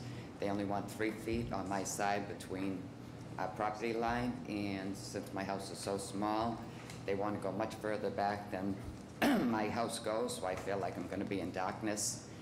And I do have 39 people that live on Byron Street that strongly oppose this. We are not in favor of this. And my last thing is, on 2 separate meetings that we had, that Stephen and Ryan were there, we were told that if this does not get approved, they'll make sure that they leave the 2 existing houses there, and they'll find the worst renters possible and see how Byron Street likes that. And Claudia from City Hall was there, and she did speak to Stephen and Ryan and say that is not allowed at a meeting. So I strongly oppose this. May it pass in signatures? Please, Val. Your name and address, please. Good afternoon. My name is Pat Leone.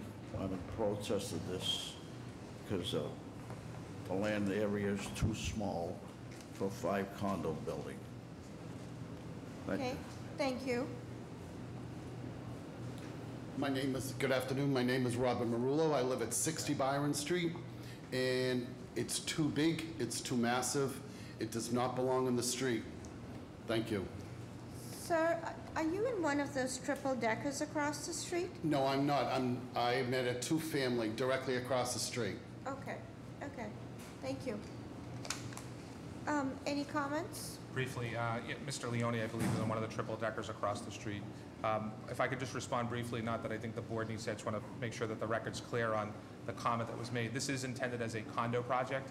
If the buildings were to remain, it's very likely to be rentals, but not necessarily the worst renters. I think that's an editorialization of the way the comment was made at the community meeting. The intention is to demolish these and to create home ownership and not to have rental, which we believe was a preference in the neighborhood. With respect to the issues that we did hear at the community process, it was design more than anything. Parking seemed to be satisfactory. Height was consistent with other buildings, and a lot of the design tweaks that were happening were as a result of some of the comments that we heard. So with respect to design, we're fully aware of the BPDA design review process, and certainly the issues that I think the neighborhood was concerned with as to some of the contemporary elements that were being proposed can be addressed as part of BPDA design review. And what is the... Go ahead. I mean, it is a sort of contemporary look, and it's not the contemporary neighborhood. Are there issues raised on it being out of place? I think that the process through the chair really involved a lot of different thoughts and ideas of what the building should look like. While these are very difficult to design by committee, there were some elements of architectural details that were taken from Byron Street, which has a varied mix of traditional, some different types of architecture that we were trying to incorporate. We did ultimately hear that the design, as rendered, was not something that the neighborhood felt fit was compatible, and we're more than willing to work that through an extensive design review process with BPDA. The other question I have is, what is the required side yard? Because you're proposing 3 feet on one side, 4 on the other. It's 7. However, with respect to the comment made by the abutter, the present setback is 1 foot. We're actually improving that to 3. We can look at trying to... I understand what the present is, but the question, the thing is, you're here requesting relief on new construction. What's preventing you from meeting that side yard requirement? We can go back and look at it. I do understand. I believe it affects parking, or the way that the parking would be structured in the foundation. Okay. Any other questions from the board? May I have a motion, please? Motion to approve with BPDA's Second. And that's no code relief. Does that take into account the handicapped issue, Mr. Pisani? I'm sure that when they go for permit, that ISD will straighten that out, or they will change the design to conform to the code requirement. And with the design review, please, if there could be a real good look at that garage door so that it's not a wall, there's some alternate plan for that. Is there a second? Second. All those in favor? Aye. Any opposed? Motion carries with those provisos. Before I call the last case for 10:30, I'm going to go to rediscussions one more time. Are there any deferrals or withdrawals for 11:30? There is. Address, please. Address, please. 61 Braintree Street. For the record, calling BOA 539-624, 61 Braintree Street. Name and address for the record, please. Sarah Hoffman, 61 Braintree Street. At this time, we'd like to withdraw our application. Motion to approve. Deny without prejudice, sorry. All those in favor? I'll second that motion. Aye. All those in favor? Aye. Any opposed? Motion carries. You're all set. Thank you. Are there any other withdrawals or with deferrals for 11:30? Hearing none, we'll go to the last case, BOA 708-625-263 Webster Street. This is to extend living space into the basement, change the floor plan layout, and add a rear and roof decks. Rear and roof decks. The violations, Article 53, Section 52, roof structure restrictions. Article 53, Section 9, excessive FAR. Article 53, Section 9, insufficient side yard setback. Article 53, Section 9, insufficient rear yard setback. Name and address for the record, please. Good afternoon, Madam Chair, members of the board. Richard Lins, 1216 Bennington Street, East Boston. On behalf of the petitioner, with me is Andrew Zarens, representative of MG2, the owner of the property. This proposal involves an existing attached 3-family dwelling in the Jeffreys Point section of East Boston. The property was purchased for the purpose of a full renovation and rehab and upgrade to life safety. The proposal would maintain the existing 3 units, however, would extend the living space into the basement to add additional square footage for the lower level unit. In addition, we're proposing 2 decks off the rear of the building, as well as a proposed private roof deck that would be accessible only to Unit 3. That roof deck is accessed by a spiral staircase off of the rear deck. There's no head house proposed for that additional roof deck. Throughout the community process, we work very closely not only with the abutters, but with the direct abutters attached to us on the other side, which is a condo association. We've offered to, with the improvements that we're making to the facade of the building, which would remove all of the vinyl siding from the building and add more, I guess, traditional materials and improve the actual architectural appearance of the building. We've worked out an arrangement with the abutters next door to do their side of the building as well, where we'll pay for the labor and I'll apply a discounted cost for the materials so the buildings will have some uniformity even though in separate ownership. The Jeffreys Point Neighborhood Association was presented with this and I believe voted very strongly in support of the proposal. What's the use of the basement space? Presently, it's storage and mechanical. And proposed? We'll have living area, there'd be living area in the basement. What will it be? Large living room, I believe a bathroom as well, but not an additional separate independent living space. And what's the floor to ceiling height? In excess of 7.5 feet. I believe it's actually 8 feet. Has a full walkout to the back. How are the plans, Mr. Pisani? Drawings are adequate. Any questions from the board? Is anybody here to speak in support of this proposal?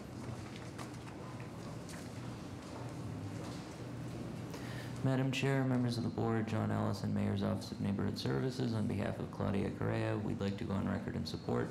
There was an abutters meeting, and additionally, the local civic association voted to support the project. Thank you. Madam Chair and members of the board, Noah Adamson from City Councilor Sal Lamatina's office, and we'd like to go on record in support. Is anybody here to speak in opposition? May I have a motion, please?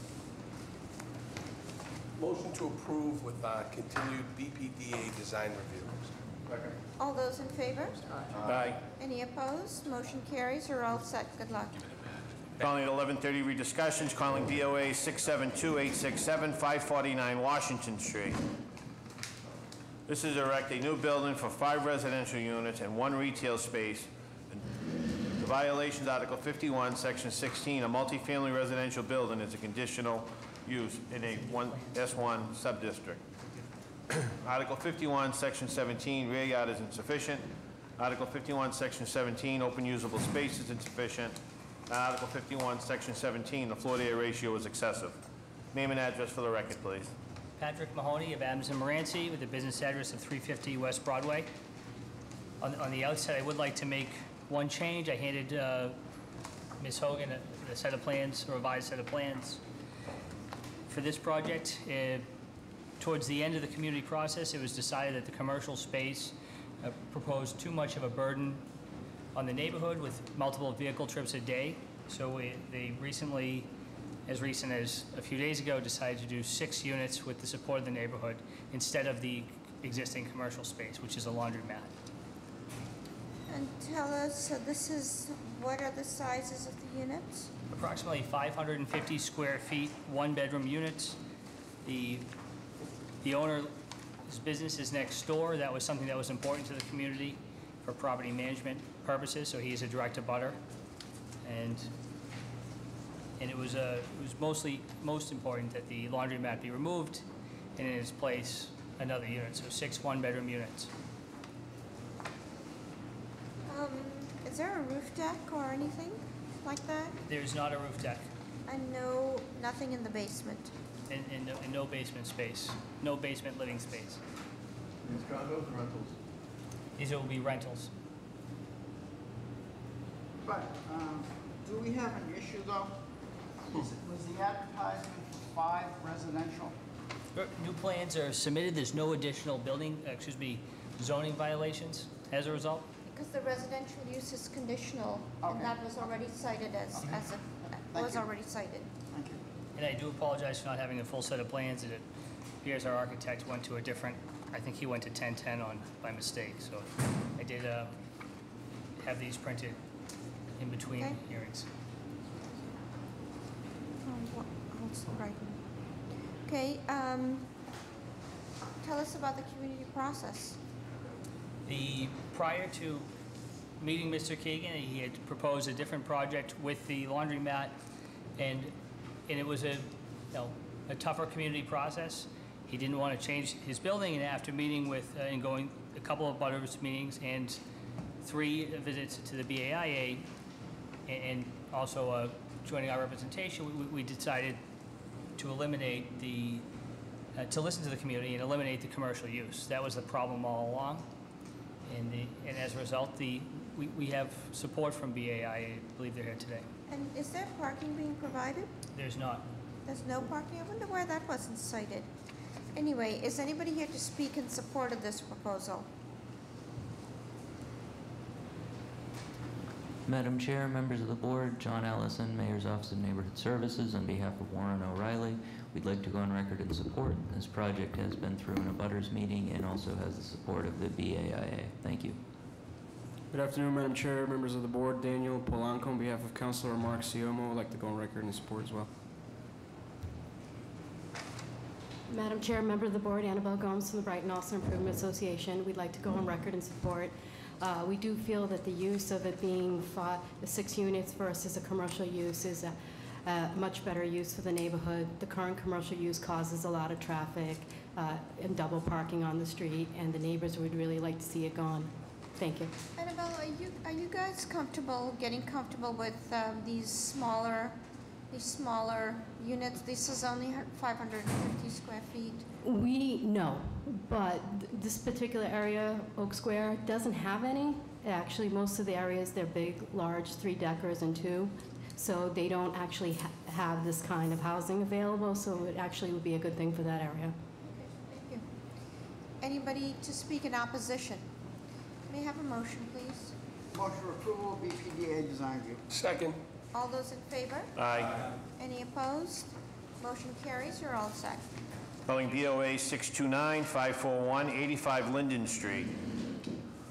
This is to construct a new 3-story addition in the rear of an existing single-family dwelling, create 3 new parking spaces at grade under the addition, to change the occupancy from a single-family dwelling to a 2-family dwelling. The violation, Article 51, Section 9, the floor-to-area ratio is excessive. Article 51, Section 9, usable open space is insufficient. Article 51, Section 9, side yard is insufficient. Article 51, Section 9, the rear yard is insufficient. Name and address for the record, please. Good morning, Madam Chair, members of the board. My name is James Christopher from RCA LLC, with Project Architects, with the billing address at 415 Neponset Ave. Tell us what's being proposed. The proposal here is to construct a rear addition to an existing single-family house on Linden Street. It's currently owner-occupied, and the owner's family tends to, adult children and their children are going to live in the new unit. It's a 3-story addition, the first story being an open-air garage underneath 2 living levels above it, with 4 bedrooms on the 2nd floor and living space on the 3rd floor. We had 2 abutters meetings, both met with no opposition, and we presented to the ACA 3 different times. The first time they wanted us to go back and discuss it with the abutters. The second time they wanted to see some change in design, which we accommodated. The original addition at the rear of the property was a more modern rectangular design. The proposed addition now is actually 174 square foot reduction of the original proposal, and it has a more traditional roof line. It also includes renovating the existing facade and exterior of the existing building, and new windows and landscaping at the front of the property as well. So your violations are FAR, open space, side, and rear yard. Correct. And the side is probably because the existing line is... It's pre-existing, non-conforming. Okay, and what's your rear yard? What's required and what you're proposing? The rear yard is 40 feet. We're proposing 3 feet to the property line. The original addition, before we went back to the Austin Civic Association, was actually a little bit closer to our property line. But after we met with the building abuts against a commercial auto body shop, and we met with the owner and discussed moving our building back enough so that from our property and his, he could repair his masonry work if necessary. Okay, and what's the FAR? What's required in this district? The allowable FAR is 0.8, we're at 0.84. How are the plans, Mr. Bazzani? Drawings are adequate. Any questions from the board? Is anybody here to speak in support of this proposal? Madam Chair, members of the board, John Allison, Mayor's Office of Neighborhood Services, on behalf of Warren O'Reilly. Based on the exhaustive community process and no opposition to the density or parking of this project, we would like to go on record in support. At this point, it has been to the ACA a couple of times, and it seems that the main opposition is based on design review. So if the board does see fit to grant relief, we would just ask for a proviso for design review. Thank you.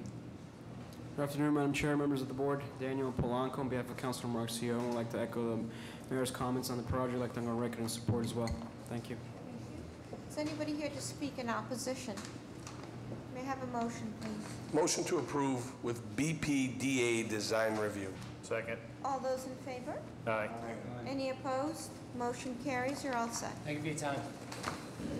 Calling BOA 613-890, 1173 Adams Street. To direct a new 4-story multifamily residential dwelling with 9 dwelling units and 13 off-street parking. The violation is Article 64, Section 8. Multifamily residential use is forbidden. Article 65, Section 41. The design, off-street parking and loading requirement design is insufficient and means of a vehicular access to a street proposed driveway is 7'6". Article 65, Section 42.2. Conformity with an existing building alignment. Article 65, Section 9. The floor-to-area ratio is excessive. Article 65, Section 9, the building height is excessive. Article 65, Section 9, the side yard is insufficient. Article 65, Section 9, the rear yard is insufficient. Name and address for the record, please. Patrick Mahoney, Adams and Moranci, with the business address of 350 West Broadway. Cheryl Tagayas with Spalding Tagayas Architects, 241 A Street. Thank you. And my client, Dennis Cohane. So please tell us what's being proposed. Madam Chair, we have the zoning subdistrict is 1F 5000. It is an area of Adam Hills that has a mixed use, mix between commercial, industrial use, as well as on the adjacent property next door and across the street, larger apartment buildings. So we're proposing to eliminate the commercial building and erect an 8-unit residential building consisting of 2 bedrooms over 4 floors, the first floor of which was parking. The parking provided here is there's 12 spaces, which is approximately 40% in excess of what's required for 8 units. Is it 12 or 13? There's 9 spaces inside and 3 outside. There was a design change from the original submission to ISD. So it was originally 9 units and 13 spaces. That was scaled back to 8 units and 12 spaces. So it's now 8 units, 12 spaces? Yes. Okay. Thank you. Go ahead, sorry. The living space is positioned on the 2nd, 3rd, and 4th floor. The 4th floor is stepped back considerably in the rear, mostly from the rear yard in the front yard. The unit sizes are approximately 1,195 square feet, 1,250 square feet, and 1,235 square foot, 2-bed, 2 baths. And the top floor has 2 units, which is 1,270 square feet and 1,200 square feet, also 2 bedrooms, 2 baths. Tell us about the parking. This looks sort of like a very interesting layout. Do you wanna-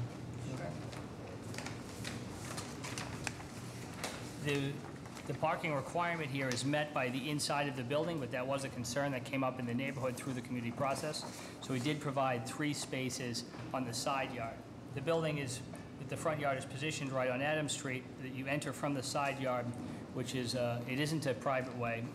It's a shared egress with the Local 17 union in the rear and also an apartment building to the left. There will be Local 17 tin knockers will be working on this project as well. So the 3 parking spaces will be entirely on the property, however? Yes, absolutely. Okay. Entirely in the side yard.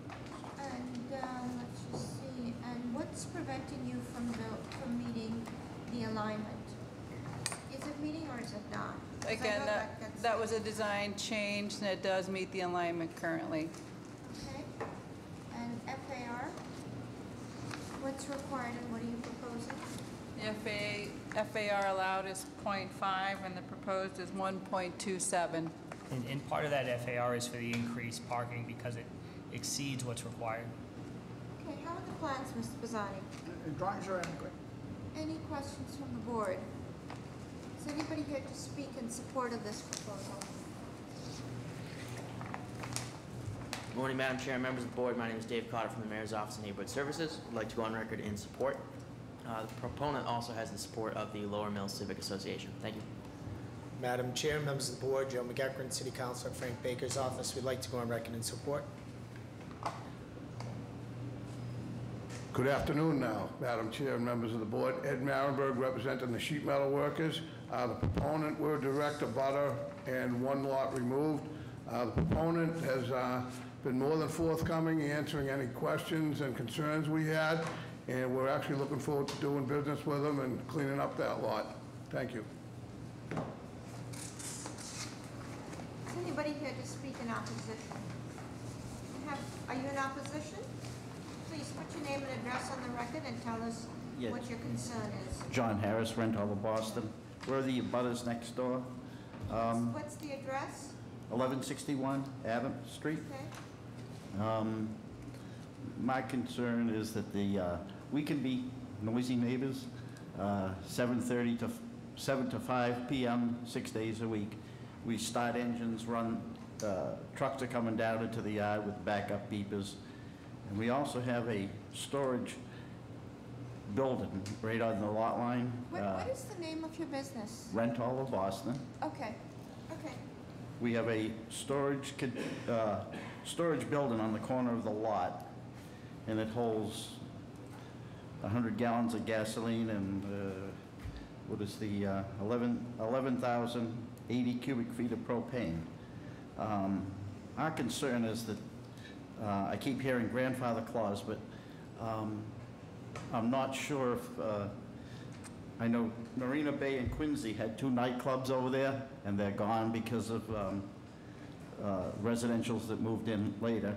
And I know of Thayer Nursery in Milton, they have a new neighbor moved in. They've been there for 45 years or so, and right now they've $70,000 into legal fees. Yes. Because they don't like the noises and the No, smells of the business next door. We understand that. I do have some pictures of the building. I don't have 8 copies, but I don't know.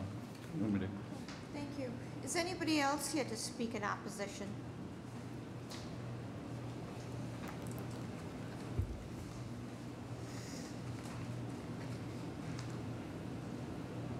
These units, they're condo. They're going to be condo, right? That's correct.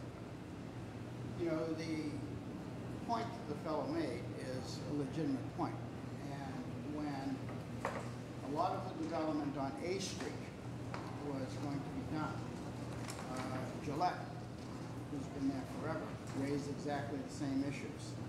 And basically, we've been here forever, and we want to be protected against the new neighbors coming in. What is the mechanism that you could incorporate into the condo documents that would allow that the people that have been there are not disturbed?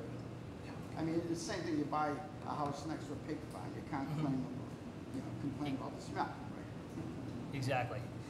It's an interesting point, Mr. Bazzani. I don't know that we could preempt any nuisance claims that would arise in the future, but part of that claim would be a newer condition unique to the neighborhood. Here, this is something that's been in existence for some time, and much like A Street and all of the development in that area and part of the city around commercial uses, I don't know of any nuisance claims that have been brought, certainly not against any of my clients that have developed most of that street. We're not talking about the claims. We want something in the documents that are going to ensure that.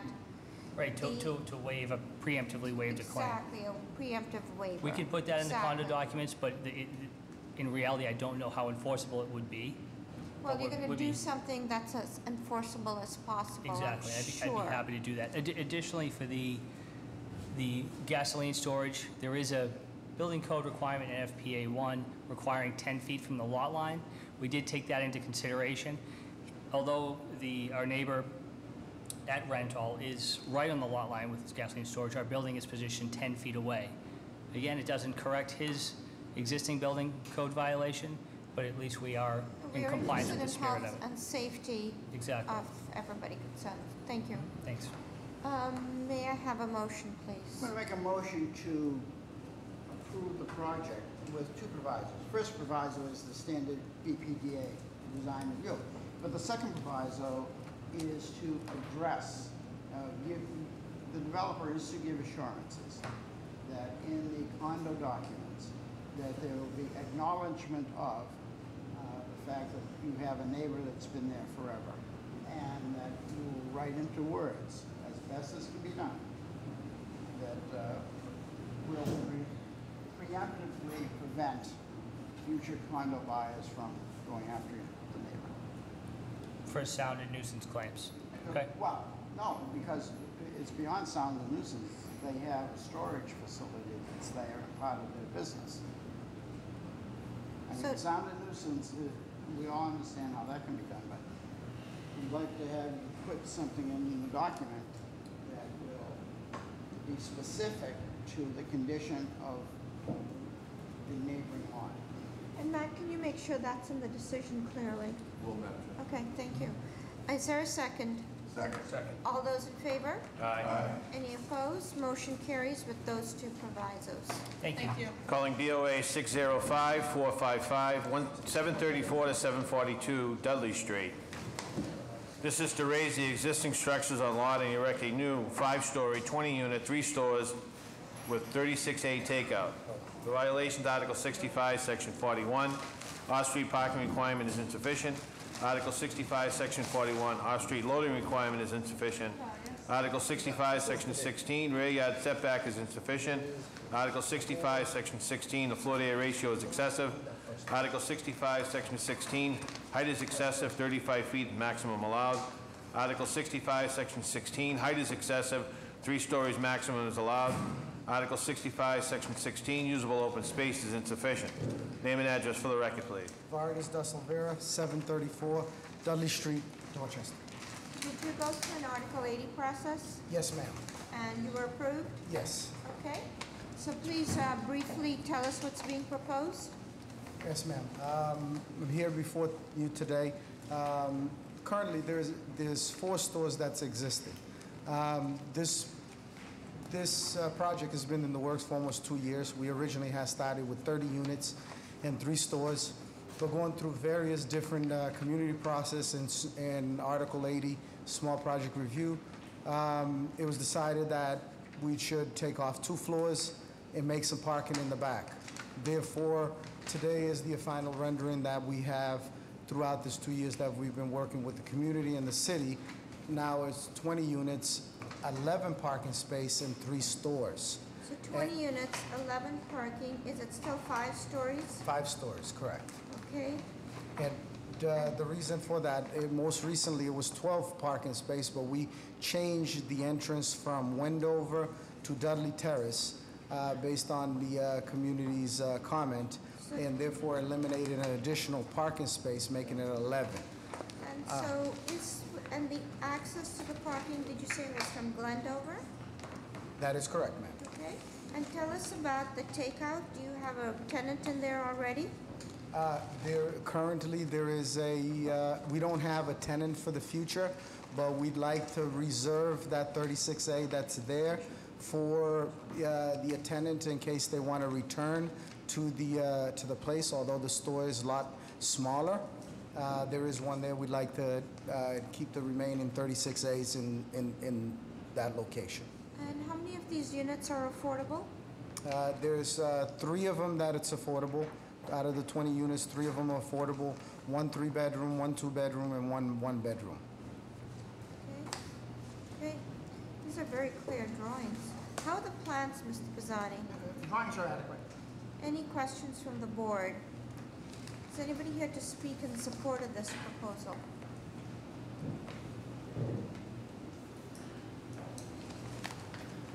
Madam Chair, members of the board, John Allison, Mayor's Office of Neighborhood Services. On behalf of Flavio De Vega, I'd like to go on record in support.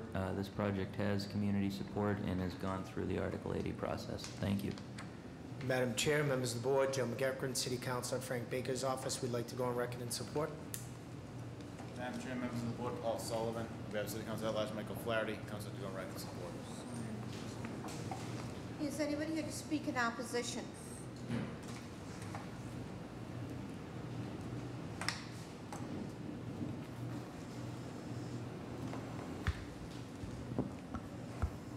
My name is Bob Haas, and I'm the president of the Upham's Corner West Side Neighborhood Association. And I'm here to express concerns. We have not taken a blunt position in opposition to the project, but we did email a letter yesterday. I have a copy of it here, expressing a list of concerns.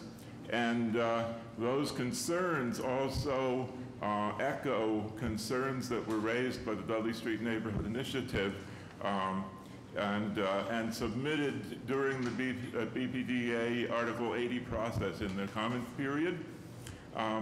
We do not know of any kind of response or resolution of these concerns. Mr. House, can you please highlight for us what your concerns are? Don't read to us, just give us bullet points of what the concerns are. All right.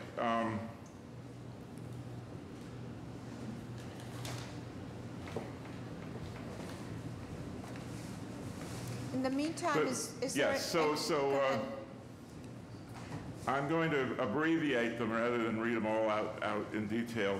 So the first of the concerns was, while appreciating that the owner is proposing to keep rents at a reasonable rate, and he has 3 of the housing units designated as affordable, we would like additional deed-restricted units to the process, to the project.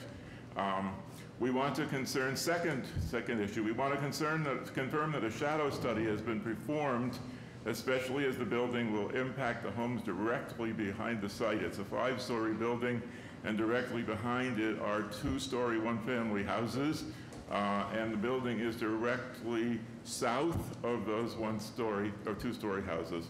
The third one is, this came from the community, the use of hardy plank fiber cement siding is inexpensive and can look good, but requires constant upkeep and could look shabby in a few years. Number 4, the process. We would like to know that the developer has reached out to the direct abutters in those small houses behind the building so that they fully understand what is coming.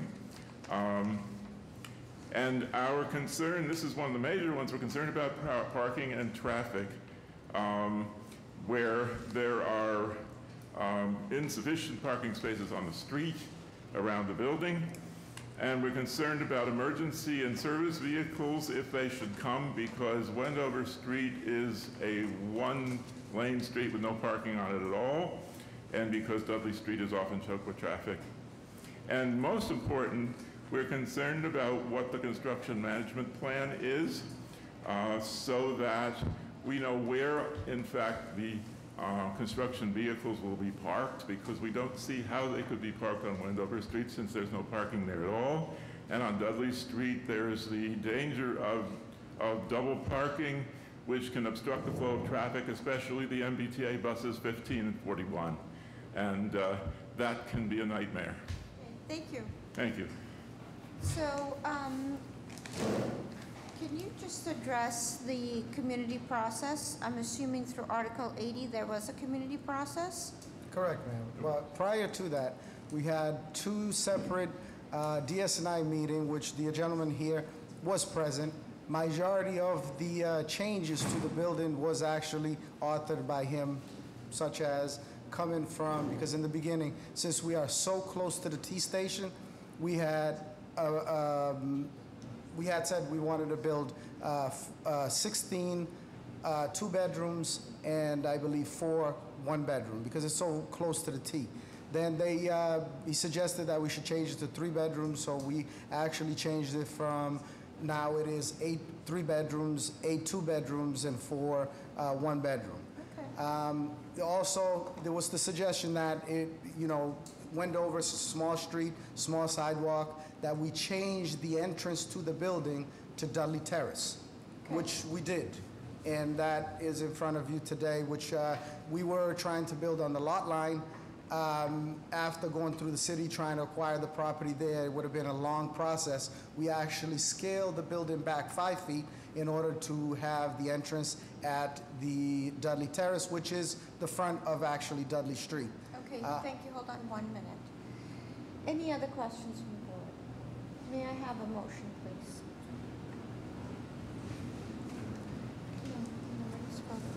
Yeah, may I have a motion, please? A motion to approve with continued BPDA design review. And we're going to hold our approval on the takeout until you have a tenant. So there's no approval on takeout. Okay? Second, all those in favor? Aye. Any opposed? Motion carries. Thank you.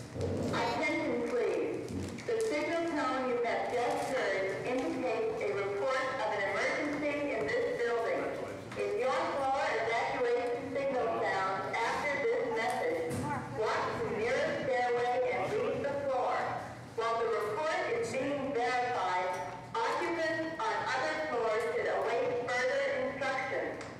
Attention, please. The signal tone you have just heard indicates a report of an emergency in this building.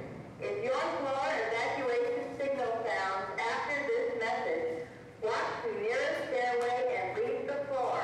While the report is being verified, occupants on other floors should await further instructions. Attention, please. The signal tone you have just heard indicates a report of an emergency in this building. If your floor evacuation signal sounds after this message, walk to nearest stairway and leave the floor. While the report is being verified, occupants on other floors should await further instructions. Okay, let's go for it. Mark, talk fast before she starts again. We have one case left that was deferred to the full board today. Calling BOA 707-972, 816 Saratoga Street. This was to add 2 new bathrooms, new window in the roof. The violation was Article 53, Section 9. The floor-to-air ratio is excessive. The basement and attic areas are new occupied areas.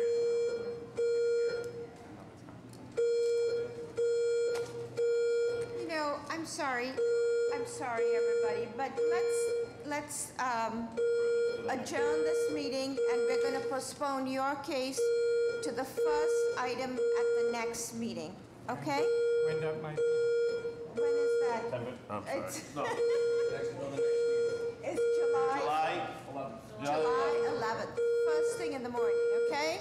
July 11th. First thing in the morning. So this meeting is now adjourned.